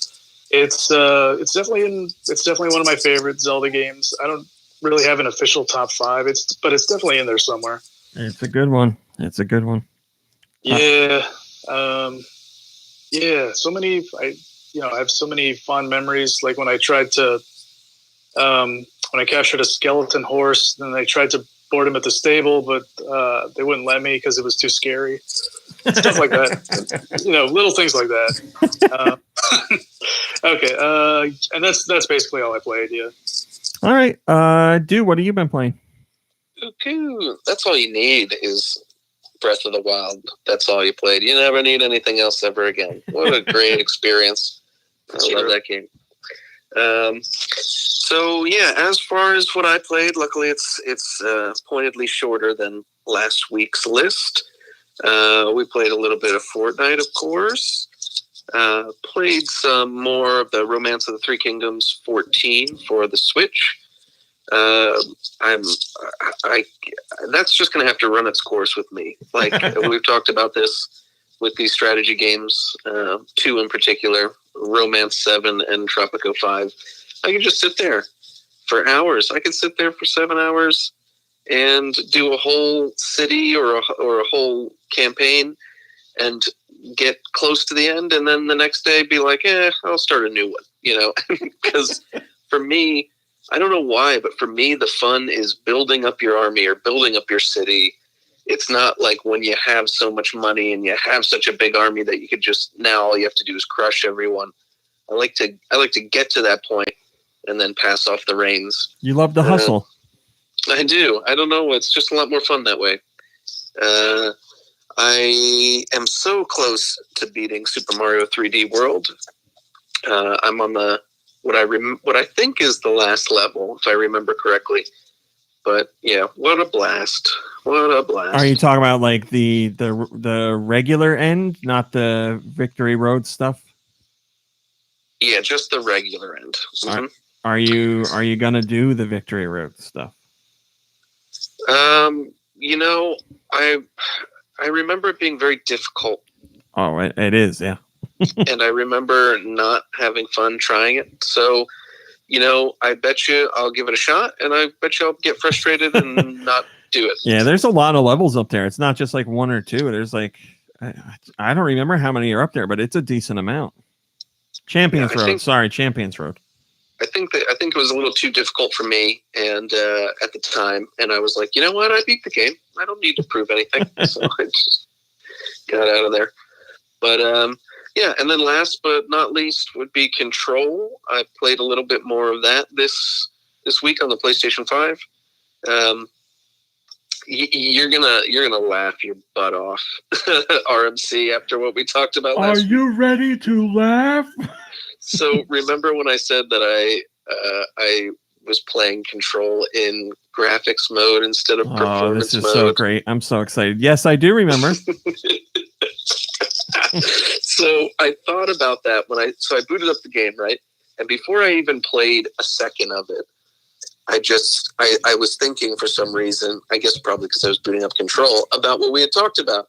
So I was like, you know what? Before I even play, let me switch it to graphics mode and just see, because I don't have anything to compare it to, because it'd been a couple of days since I'd played. So I switched it to graphics mode, and I like it. I like it a lot better. So I kept it on graphics mode, and I didn't even notice the performance. They weren't issues, but what happened the first time you played? Because last week when we talked, you were like, I can see it, I can't take it, I don't like it, and now you're like, oh, this is fine. I think what the problem was is I started the game in performance mode and thought, when I switched it to graphics mode, thought that my eye was seeing the lower frame rate, which it was, but that's all I could see. Yes, you can tell a difference between 30 and 60. Yes, I agree. But that was all I could see was that difference. When I came back a couple of days later and didn't even look at performance mode, just put it on graphics mode, I was fine. So I don't know. I'm just a weirdo. It's a great social experiment to play with myself, just to know that hey, it could still be, graphics have gotten really good. Don't get me wrong, but you can get by with a slower frame rate and with you don't need to be some crazy maniac when it comes to this stuff, but I still am going to be. I'm just saying. I just like that, when you went from one to the other, and you can obviously see the frame rate distance. It was so jarring for you that you were like, I can't handle it. And then 2 days later, when you had forgotten what that looked like, you're like, oh, this is all right. I've just been having fun, kind of, I guess, going against your expectations, not necessarily willfully, but just the way, yesterday when you brought up those Final Fantasy mobile games that are coming out, those Final Fantasy VII mobile games, that was so funny when you thought I was going to like one and not the other, and it was total reverse. I still don't understand that. I cannot picture. For people who don't know, there's two mobile Final Fantasy VII games coming out. One is pretty much a remake of the original Final Fantasy VII with better graphics, but it's turn-based. And the other one is a Final Fantasy VII Battle Royale experience, like Fortnite. And I thought there would be no chance at all that dude wouldn't be in love with the remake and wouldn't hate everything about a Battle Royale Final Fantasy VII. And it's the other way around. And I know now, I'm convinced I know nothing about Do. I loved it. Well, I felt like I explained myself to you pretty well. So I still don't get. You explained the remake part good enough for me to like see where you're coming from. But the fact that you're not vehemently against a Battle Royale Final Fantasy VII is mind-boggling to me. I don't I don't have an issue with it. I think it's a weird decision. I don't think they should do that with the franchise, but I'm not going to give it a try, and I think it has a right to exist. But I cannot picture any world where you see that trailer and you're like, yeah, okay, this looks good. Look here. Okay, let me explain this. Okay, when it comes to the Battle Royale one, it's something different for Final Fantasy VII. If Fortnite just had Final Fantasy VII skins, I would be ecstatic. So imagine a whole game with where you're dropping in with Final Fantasy VII characters in Final Fantasy VII locations. So you love Final Fantasy VII, and you like that they are doing different things with Final Fantasy VII. Look, if I could have my way, we would have had the original Final Fantasy VII on PlayStation, and then we would have had the new one that's coming out that's a remake with better graphics on the phone, but that would have been on Switch. Uh-huh. Those are the only two Final Fantasy VIIs I want. But look, they've discovered that they can make a buttload of money pooping out crap on it. So all I have to do at this point is try to keep my chin up, because what else are you going to do? But you're okay with them instead of poo-pooing on this game, I'm you know what, RMC, I'm probably not even play the thing. If it costs money, I can almost guarantee I'm not going to play this Fortnite Final Fantasy VII clone. But I just thought it was, we had just had this remake, so why are they doing this other remake on the phone? How many times do I have to play the original story? And look, I like doing it. It's just I don't know. It was kind of too little, too late for me. Maybe not too little, but too late for me. Because it's exactly what I wanted, but I wanted that 10 years ago. This is the crazy thing. To me, Final Fantasy VII, the remake, strays too far from Final Fantasy VII. They took out the battle system for a completely different one. And this mobile phone version is a turn-based battle system like the original. And I'm like, yes, this is a remake. Yeah. The one on PlayStation 4 is like a reimagining. It's like, what if a completely different team made Final Fantasy 7? I can't call it a remake when they've completely removed one whole component of the entire game. I don't know. Like I said, I'm very confused. But yes, Mom Bray? There's a conversation going on in the Discord about different battle royale games. And we've got Pokemon Battle Royale from Culta, but also a Minions Battle Royale from Anastasia Beaverhausen. And Kyle Lanquin says Breakfast Cereal Mascot Battle Royale. Now that would be fun. I mean, I think that's pretty great. These are just like, those don't exist, right? They're just having fun with it. Yes, those do not exist. We were doing this last night. This is what I was trying to say to prove my point. A Simpsons Battle Royale, or like I forget what my other point was, what my other example was, but like something like that, I would absolutely love. It doesn't mean that they need it. It doesn't mean that we need it. I mean, the Simpsons should just retire by now. But like, same with if they put Simpsons like, figures, skins in Fortnite. Like, it's all, for me, it's just that aesthetic thing, like at that point. And I'm not going to stop them. I'm not going to be able to stop them from screwing up Final Fantasy VII. So might as well try to find something fun with it. I'm just trying to decide like where you come from with Final Fantasy VII, where with Resident Evil, you're like, I don't want Revelations. I don't want Umbrella Chronicles. I don't want the 4 online multiplayer game. Like I don't understand. I don't understand it. Well, hey, I don't want those, and I don't want this Final Fantasy VII Fortnite clone either. I'm just saying I'm going to be open-minded about it. About talking about it. I'm not going to play it. Just like I'm not going to play Revelations. I tried to play Revelations and didn't like it. That should actually hold more water than me talking about this trailer of Final Fantasy VII Fortnite. How far did you get in Revelations? I got far enough to know that it wasn't my thing, baby. And stop asking me how far I got. Answer the question. Far enough, like 4 hours, 5 hours. It's like the whole game. Well, that's a long time. Yeah. Man, I don't know. Well, how you're talking to a guy who loves Resident Evil or says he does. You're thinking I'm gonna not give a Resident Evil game a fair shake? Come on. I mean, I don't believe when Umbrella Chronicles came out, you gave it a fair shake.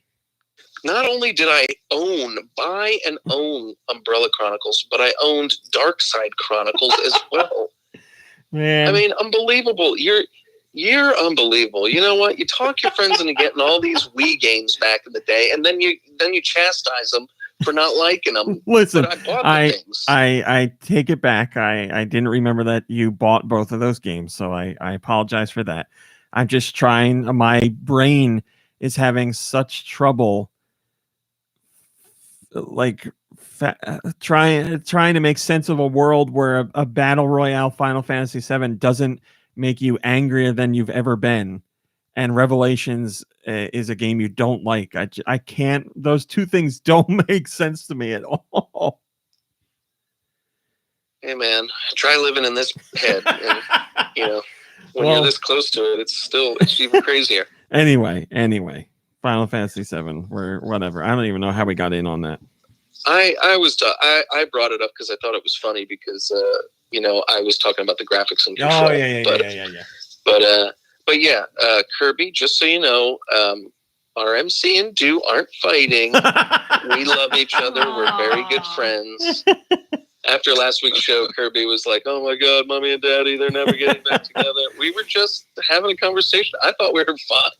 Yes, Kirby. I thought I was half kidding. I thought it was funny because Du and I never even thought anything like that. So we're fine. But anyway, Du, you played Control.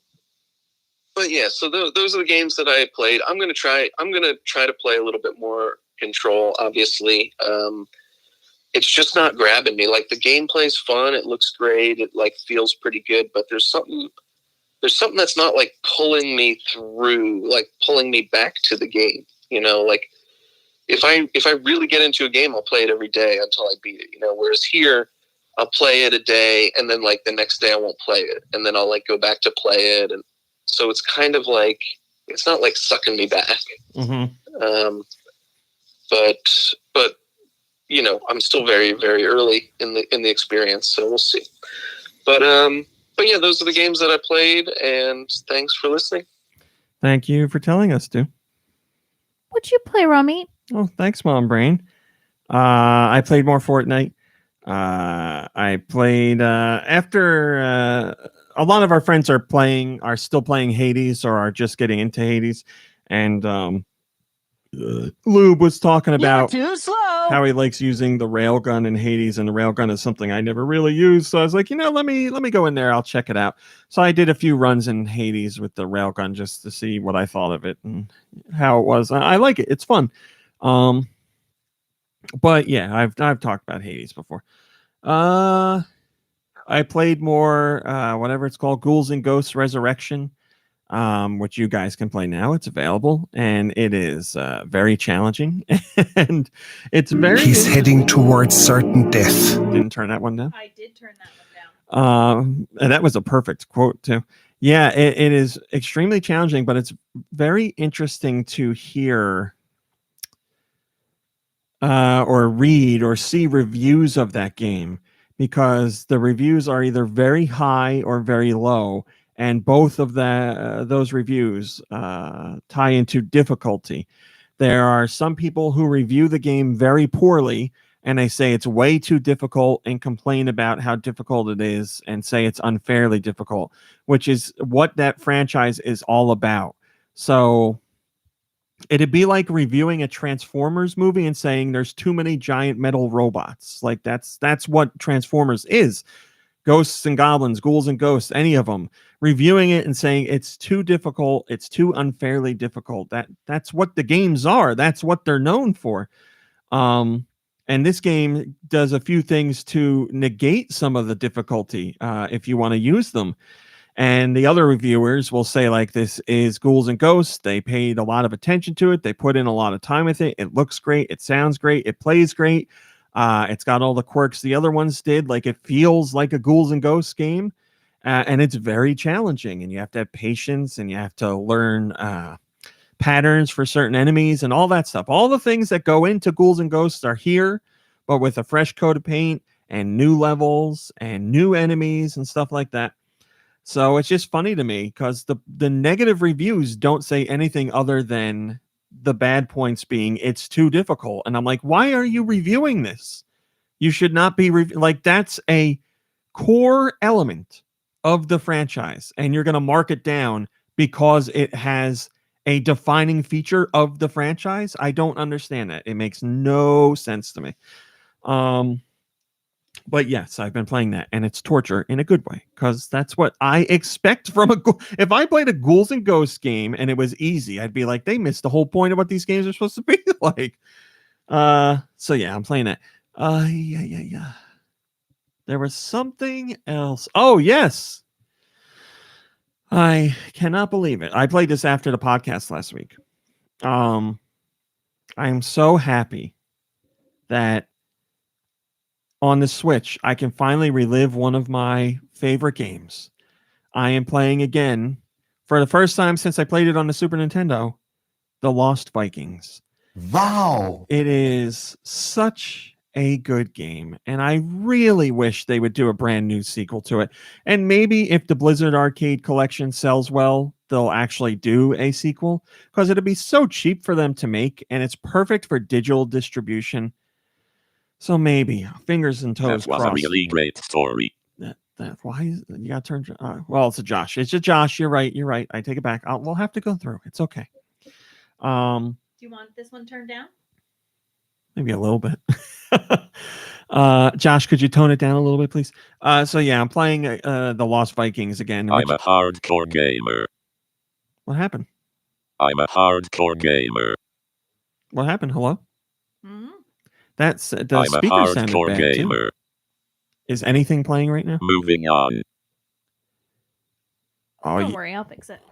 Do you have that plug? Nope, you don't have it plugged in. I don't know. I keep telling you, you got to plug in that speaker. It does not need to be plugged in every time. Moving on. So yes, Your mother is my in mom the is in the chat Discord and says, she says, I love the Lost Vikings. Yeah, I was going to say I played the Lost Vikings with my mom as a kid. We played through that game together and loved it. And she is also playing the Lost Vikings on Switch. She was just talking to me about it today. She's much further than I am. I only played it last Saturday. But the game is so good. It's worth it for that collection alone. And that collection has Blackthorn in it too, which is another amazing game. I've never played Rock and Roll Racing. Maybe it's great, but Blackthorn is a fantastic game. But yeah, $20 for or is it $30? I don't remember. For the Lost Vikings. So if you haven't played the Lost Vikings, it has 3 Vikings in it. And they've been abducted by aliens, and they have to figure out how to get back to their, not only their home, but their time. One of the Vikings can run really fast and use his head to break down walls, and he can jump. One of the Vikings has a bow and arrow and a sword, so he can fight off enemies and hit buttons. It's $20, my mom says. And the other Viking is a big fat guy who has a shield that he can use to float down to places, but also block enemy attacks. And you control all 3, but not at the same time. You switch between them individually.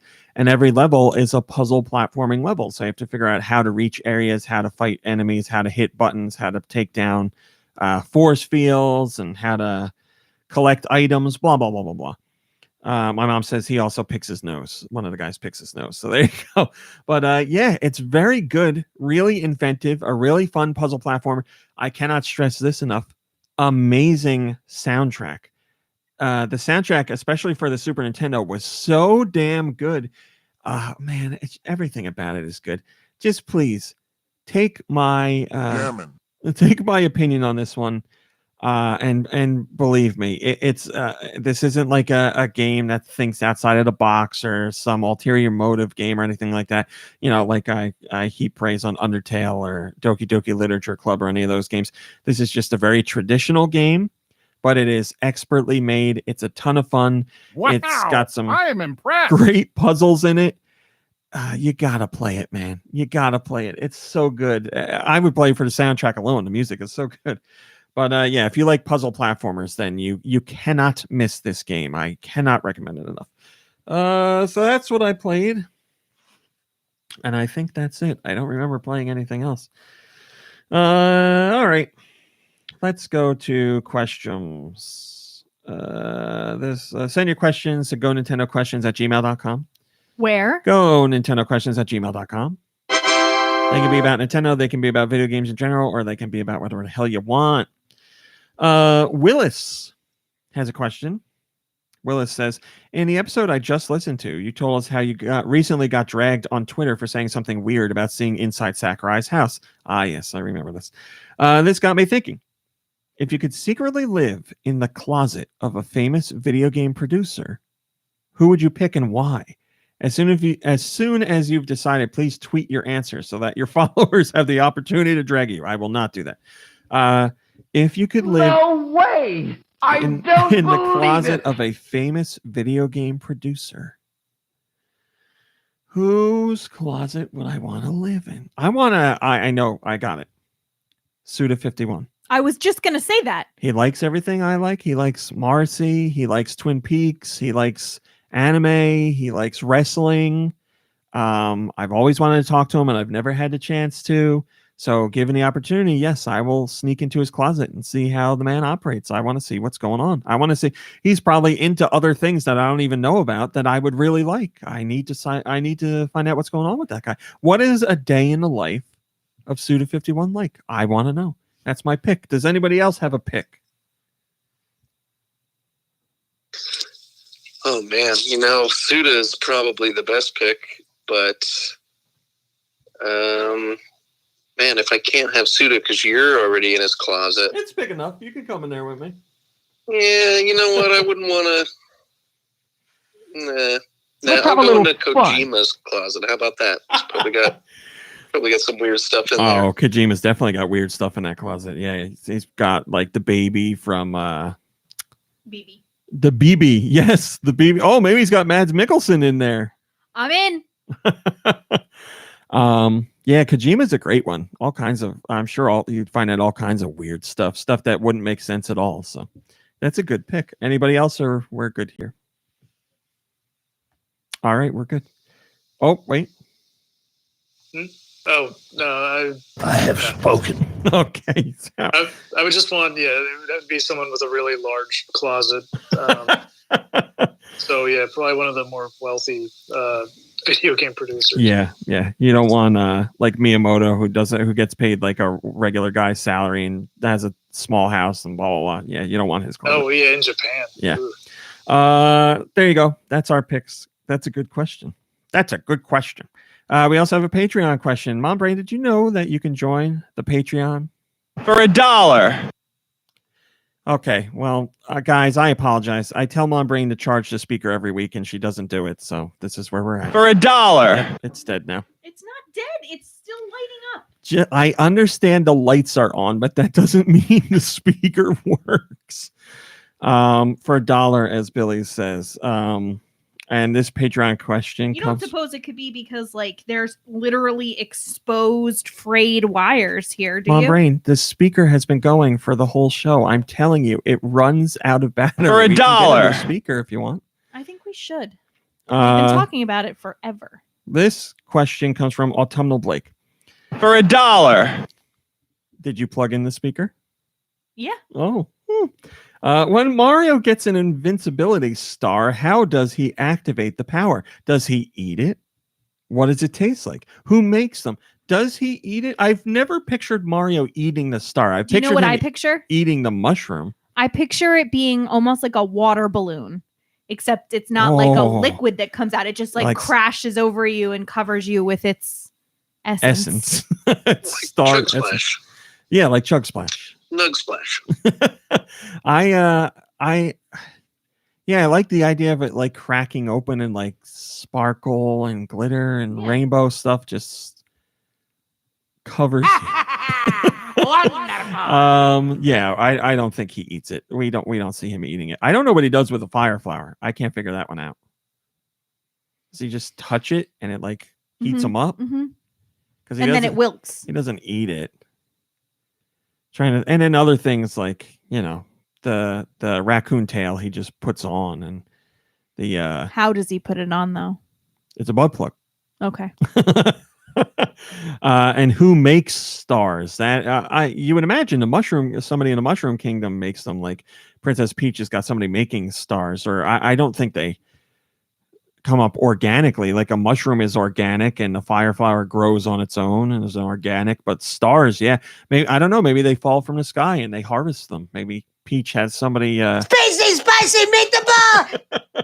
Did you not turn that one down? I did. I turned all of them down. That one is not turned down. I must have missed it. I wonder if I did that. Hit me with it again. Hit me with it again. No, that was the only After you turn it down, I want to hear it again. Spicy meatball. There we go. I like that idea. I'm gonna say Princess Peach. Spicy meatball. Princess Peach has somebody collecting them. They, during meteor showers, she goes that they have a whole team that goes out and collects them, harvests them, keeps them in the castle in case there's bad. That is not correct. Keeps them when there's bad times, and then she's like, get out there and put them in the question mark box. There you go, Autumnal Blake. You got your answer. All right, Mom Brain. Here we are. Here we are at that important section. We've arrived at music. Send your music to gnpodcastmusic@gmail.com. Where? gnpodcastmusic@gmail.com. I'm ready. 10 out of 10. Okay. Let's start quiet. I got music. You want to hear it? You want to hear it? Oh. First song comes from Ben Heemhover. What a great name. Ben Heemhover.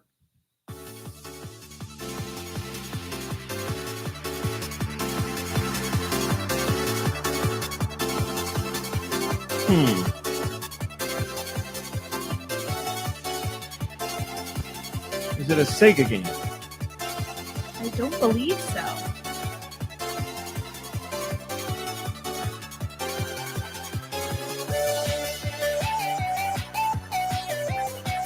Oh, this took a turn I wasn't expecting. What system? I don't know. Switch. Not first party. No.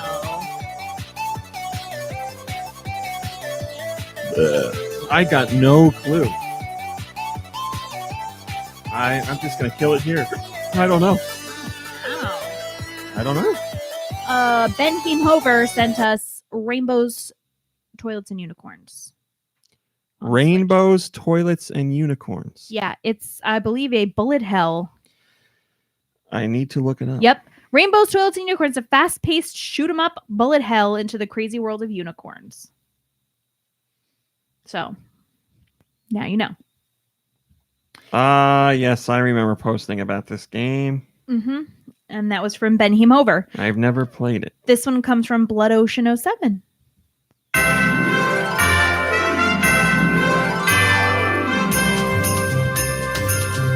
Oh, something with a winterish level. Is this first party? Yeah. Yeah. Yeah, I think I recognize this. It's Mario related? It's not. It's not Zelda. It's not Animal Crossing. No.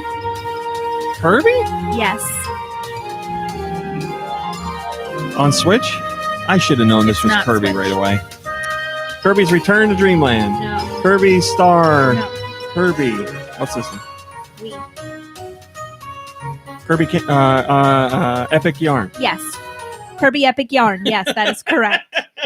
And that was from Blood Ocean 07. This one's from Glitter Bubble 3. Okay, this is a portable. Yeah. I mean, Game Boy and Game Boy Color are the same thing, so I don't Game know. Boy Color. Oh, God darn it. Sounds licensed. First party. Oh! What is this? Is it a Game & Watch gallery? Pokemon? Nope. This is first. Is it a alright? It's a Mario spin-off game. It's a Mario something game.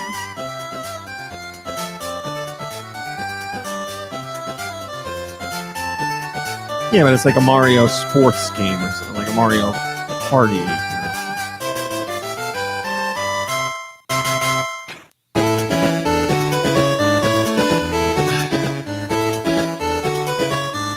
Game Boy Color Mario.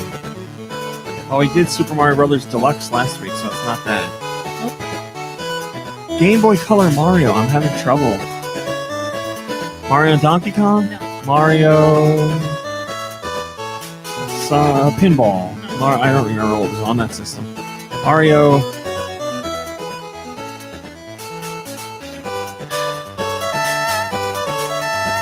It's not a Game & Watch gallery? No. Mario Party, Mario Baseball, Mario Soccer, Mario Golf. Yep. There we go. It's Mario Golf. That's enough. From Glitter Bubble 3. This one comes from Jess I.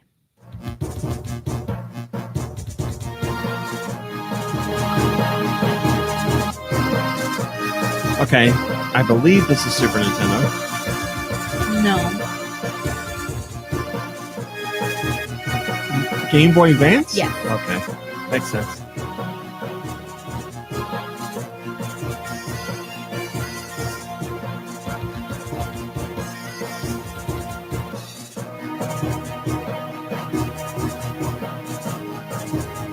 Man.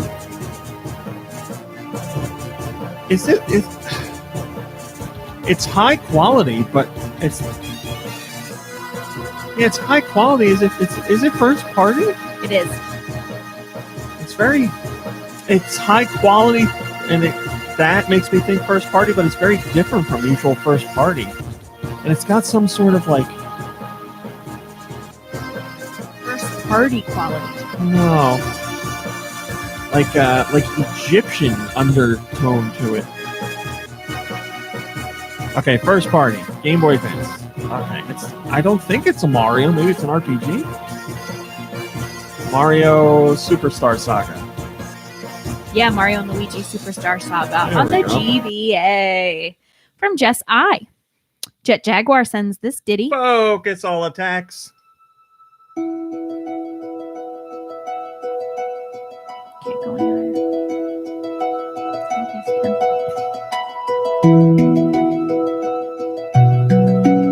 This is familiar. Yeah. Or I think it's familiar.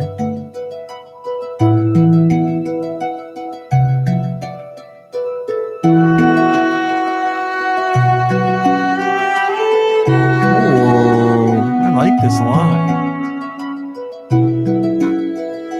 Is this Hollow Knight? It is Hollow Knight. Oh, baby, I got one. It's been like years. Usually that's nicely done. Usually we get screwed over on that. Good guess. Good Nice guess. job. That was Hollow Knight from Jet Jaguar. This one's from Mikey3319. Just gonna.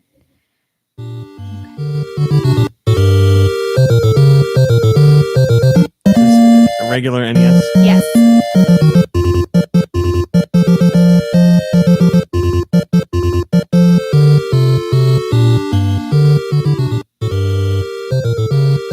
I don't think it's a sports game. I don't believe it is either.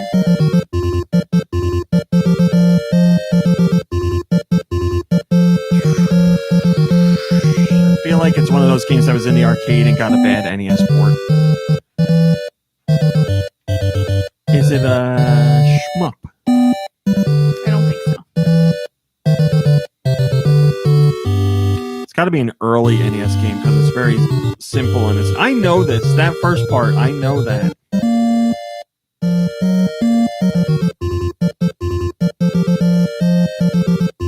This is gonna annoy me.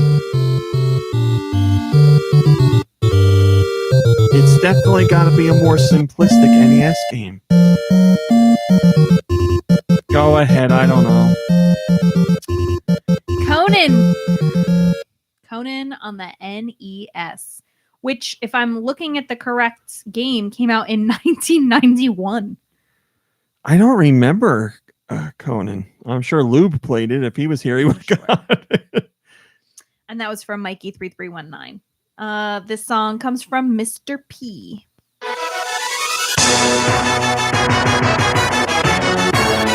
I know this. Oh, this is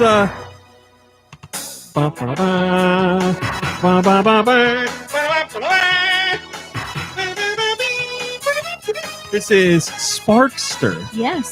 Kirby. Do you remember? Oh no, you played the Genesis. No, you played Super Nintendo. I actually didn't play either version. Well, oh, No. no, wait. The story is you asked them for a version for Super Nintendo. I sent them a letter asking if it was going to come to the Super Nintendo. And they made one, and then you never played. And I must have lost interest at that point, I guess. Man, I went so many years not knowing that Sparkster on the Super Nintendo and Sparkster on the Genesis were two different games. Like there was Rocket Knight Adventure, and then when Sparkster came out, usually when you had an NES or a Super Nintendo and a Genesis game, they were the same game, just the graphics were a little bit different. These were two different games, and I missed out on that for like decades. Yeah, I mean they did that occasionally. Like I know there's like a Batman animated series game. Yes. On the Genesis, that's apparently completely different than the Super Nintendo. Very different, yeah. And that the soundtrack in that Genesis Batman game is really good. It's very it takes a lot of what I would say are the Genesis's weaknesses when it comes to sound and makes them a strength. It's a really cool soundtrack. If you haven't heard it, check it out on YouTube. It's very crunchy and dark and like very bassy. It's really cool. It's not what you'd normally think of for a Batman game. It's very interesting. But yeah, I didn't even know that game existed until like I don't know, maybe 5 years ago. I rented it back in the day and I never finished it, but it's one of the holy grails of the Genesis now. It's very hard to find and it's very expensive, which makes me disappointed. I always check out the whenever we go to the retro game shop, that's one of the ones I look for, and it's never. They had like a reproduction cart that was still like $250. So wow, like, no way. Yeah, I like the SNES version. Yeah, that I played and finished. I did like that too. But I think that again, I haven't beaten it, but I think the Genesis one is regarded. more highly. It does a lot of things that are visually Nintendo. impressive on the Genesis too. It's a really cool game. All right, go ahead. I'm sorry, I was keeping track of score, and I think I might have lost it. I think Giant Reggie is keeping track. Okay.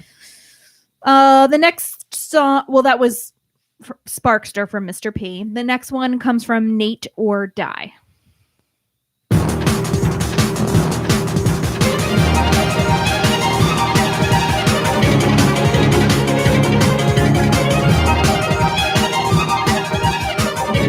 Okay.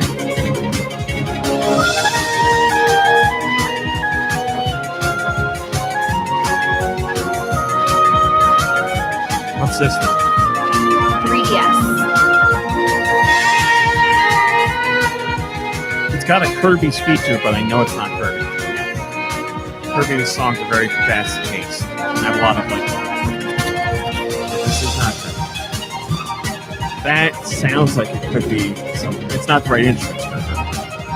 It sounds like it could be. Is this first party? It's got the energy of a first party song. The confidence, if you will. I think it is.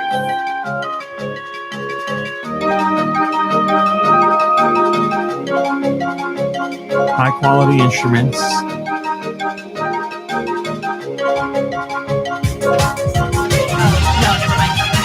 Not first party. Somebody else is going all out on the 3DS. Who did that? And Mom Brain thought it was first party. I actually don't. Okay.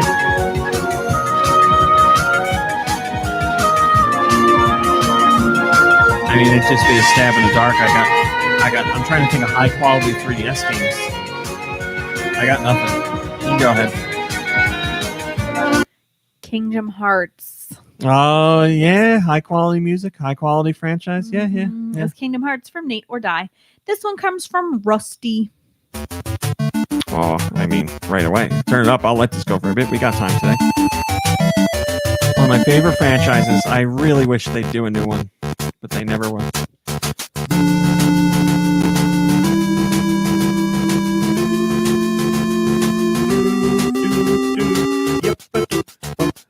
I know this one. I mean, like, I know the song because I hear it all the time.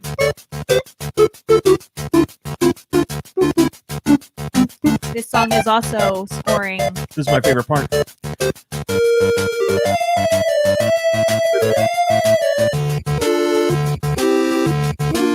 is Wizards and Warriors 2? Is it Wizards and Warriors? 2. Well, doesn't it have it's like Iron something? Iron Sword, Wizards and Warriors 2. Yes, and I will tell you that this is 6 out of 9. Giant Reggie says 6 out of 9. That's the show, everyone. Goodbye. Are we done? I mean, I have another song, but Yeah. if you want to have 6 out of 9, No. we have to stop. Okay. I just want to, because I have to, every time that game comes up. Iron Sword, Wizards and Warriors 2 has one of the best cover arts of an NES game because it's Fabio on the cover. Oh, wow. It's Fabio with a sword. Oh my god! Look at this is the best NES cover. Look at this. Fabio did this. Romance novel Fabio was the cover art for an NES game. Romance novel / I can't believe it's not butter, Fabio. Romance novel / I can't believe it's not butter / pigeon to the face, seagull to the face, Fabio. I think it was a goose. Goose to the that face. flew into his face. I believe all 3 of those birds flew into his face. Oh, we should point out on a roller coaster. He wasn't like walking around. He was on a roller coaster. I believe, to go further, it was the grand opening of the roller coaster, and it smashed him in the face at the top of a hill. Yeah, that's why he was there. He was like, there for the Grand opening. And when he got off the ride, he had a bloody nose. What a crazy story. Did the goose? Yeah, that's one of the best. Yeah, the goose, pigeon, seagull made it, definitely. The time we were in the car with Vitamin G. That bird. He thought I hit the vulture. Kirby, you are correct. It was a goose. If you type in Fabio face bird, it brings you to the YouTube video. Yeah, I remember it was like a pretty large bird. March 30th, 1999, Fabio gets hit by a goose while riding Apollo's chariot. I think that we should honor that anniversary. It's coming up at the end of March. You definitely should. You're right. Apollo's chariot, was it a Six Flags or is that where is that? I just went into the chat and I saw somebody posted a picture. That's great. Yeah, that's right. Mess with the honk, you get the bonk. That's correct. I really thought you were going to curse. All right, let's do this last song. Hold it together, my brain. One more song. Hi, Barry Bob. I love a goose. Did you say, I hope I'm a goose? What did you say? I said I love a goose. Oh, I thought you said, I hope I'm a goose, like when you get reincarnated or something.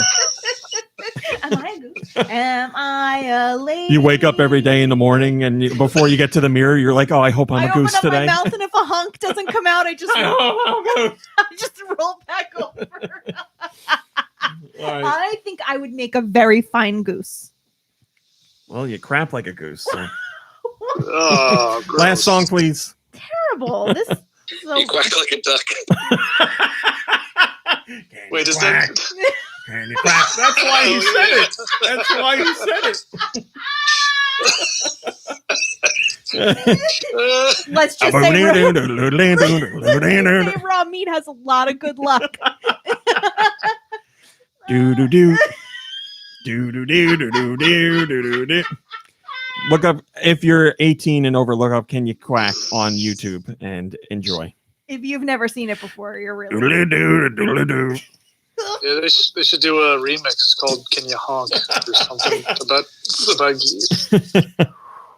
All right, this last song comes from Wired.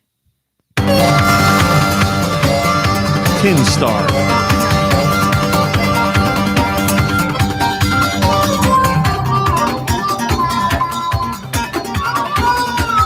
What system?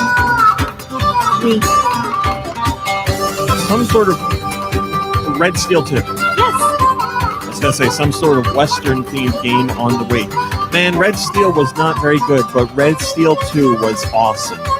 Red Steel 2 was really cool, and people just didn't buy it because they were disappointed with Red Steel. I can't blame them.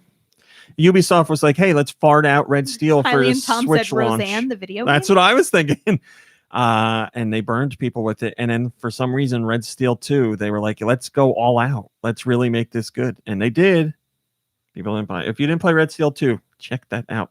What do we get there? 6 out of 10? I think it was 7 out of 10. 7 out of 10? I thought you said somebody was keeping track in the chat. Giant Reggie was, but I think it might have only been until we got 6 out of 10. Yeah, 7 out of 10. There you go. Thanks, Giant Reggie.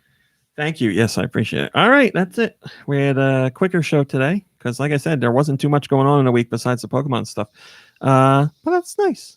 Had a good time. What? Nothing. Do you have something for us or no? I do, yeah. Actually, it's funny that we were talking about Fabio because the makers of Untitled Goose Game are coming out with, this is a rumor now. I got secrets, but they're coming out with a DLC that kind of takes Roller Coaster Tycoon and Untitled Goose Game and makes a mashup. Yeah, so there's going to be a lot of fun things you could do to sabotage the roller coasters as a goose. And a little goosey told me that you're going to be able to fly into Fabio's face in order to win the game. Well, so, those usually aren't my type of game, but knowing that, I'm definitely going to pick it up. I can't resist. yes, now we have to play it. Is Fabio his first name or his last name? Or is it his only name? I mean, we've got a little extra time to burn, so let me look into this for you. I can look it up faster. Fabio is his first name. Fabio Lanzoni. Lanzoni. Isn't that the machine that cleans the ice after or during a hockey That's game? correct. I wonder what's he up to? Fabio Zamboni. What's he up to these days? Let's see what he's up to. He's probably old enough to retire. He is 61 years old.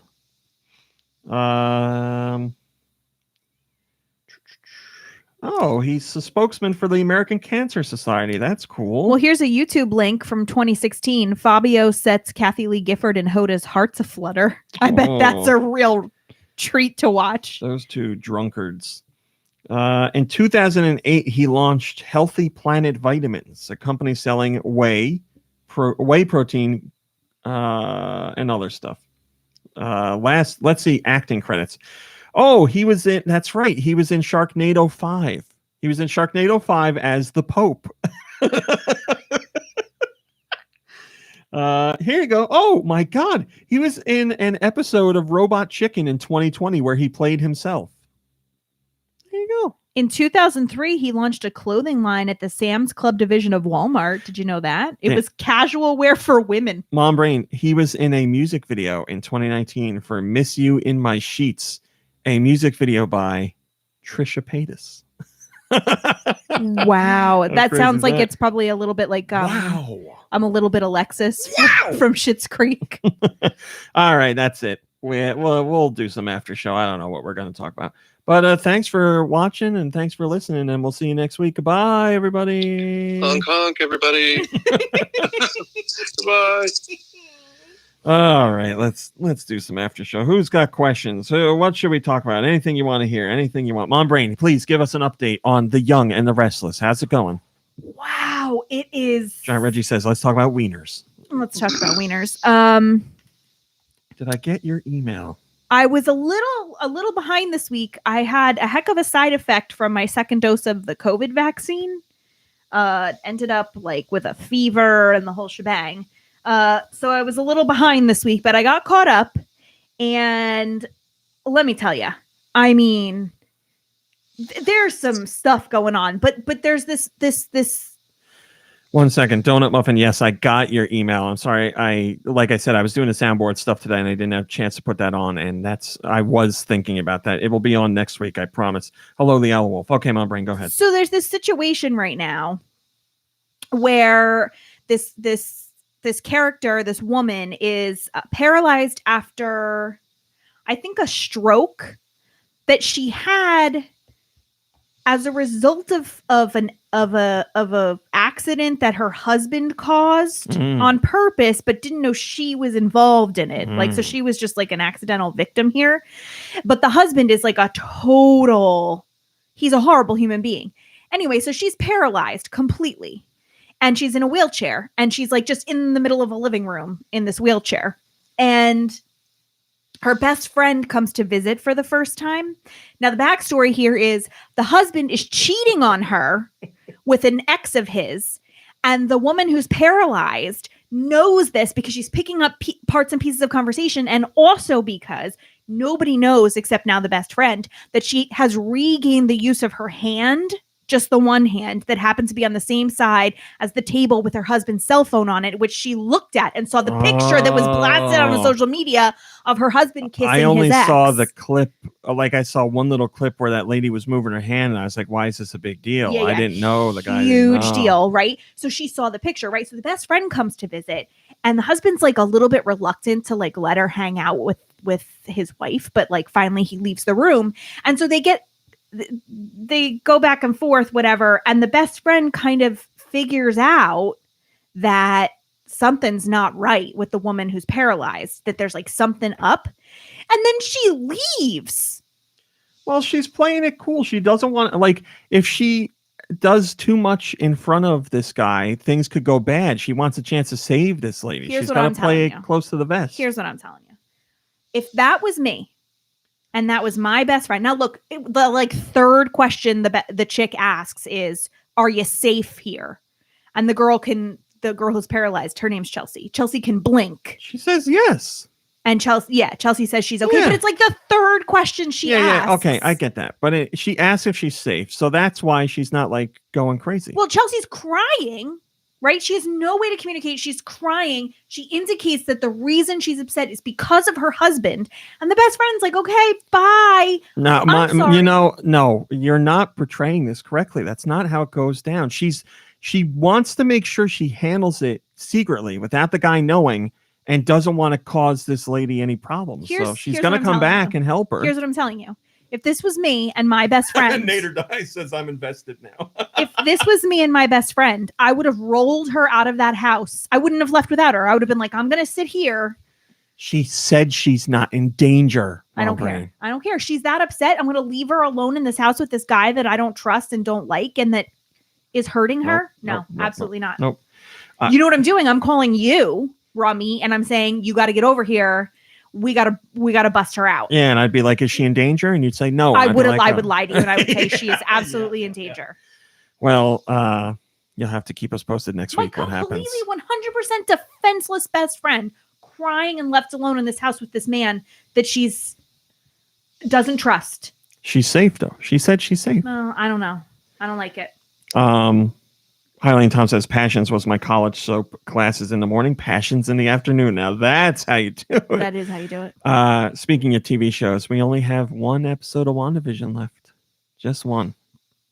Can't believe it, man. There were a lot of tears shed in this house. This most recent episode, I watched it. We won't get into spoilers. Yeah, I haven't watched it yet, so. I watched this most recent episode, and it's a very emotional episode. I'll just say that. And it made me emotional when I watched it. And then usually I watch it at 3 a.m. right when it comes out. And then the next day I'll watch it again with Mom Brain because she hasn't seen it yet. And she watched it yesterday.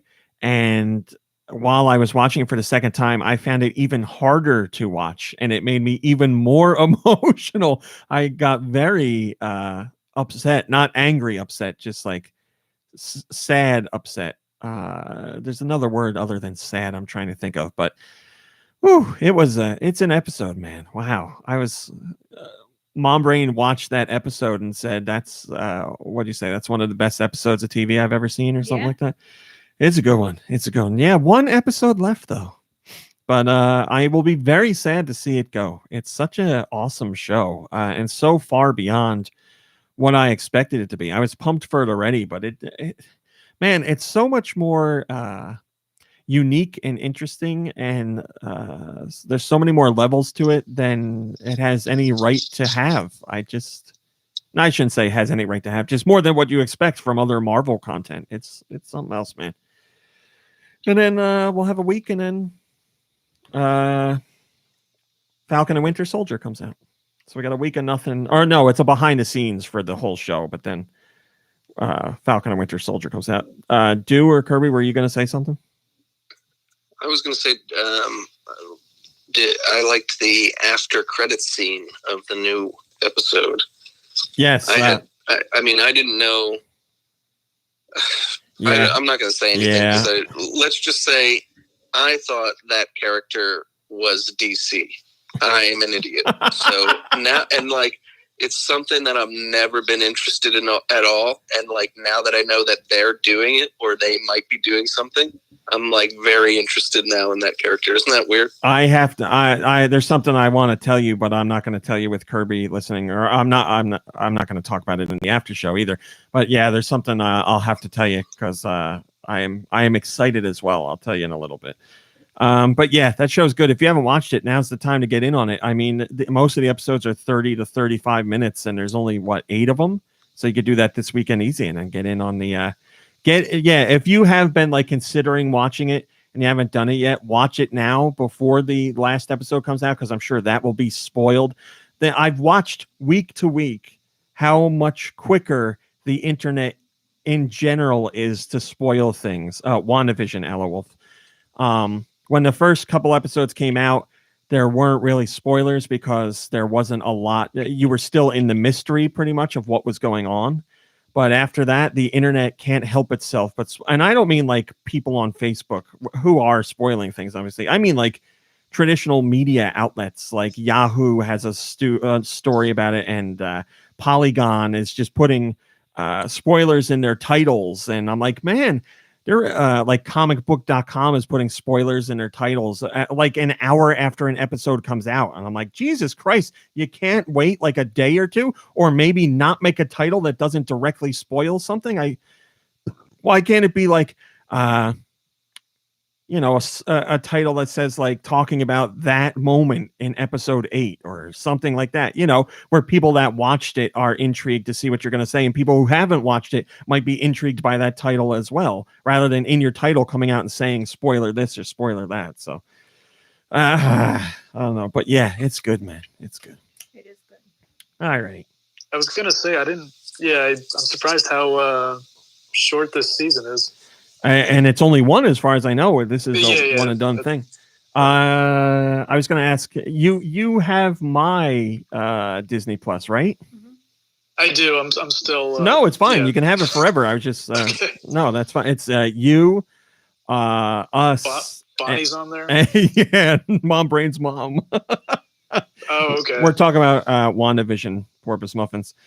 Yeah, WandaVision's good. All right, I was going to end the show now, but Koopa Kid wants to hear the bird story that Mom Brain's laughing It's better about. told by you.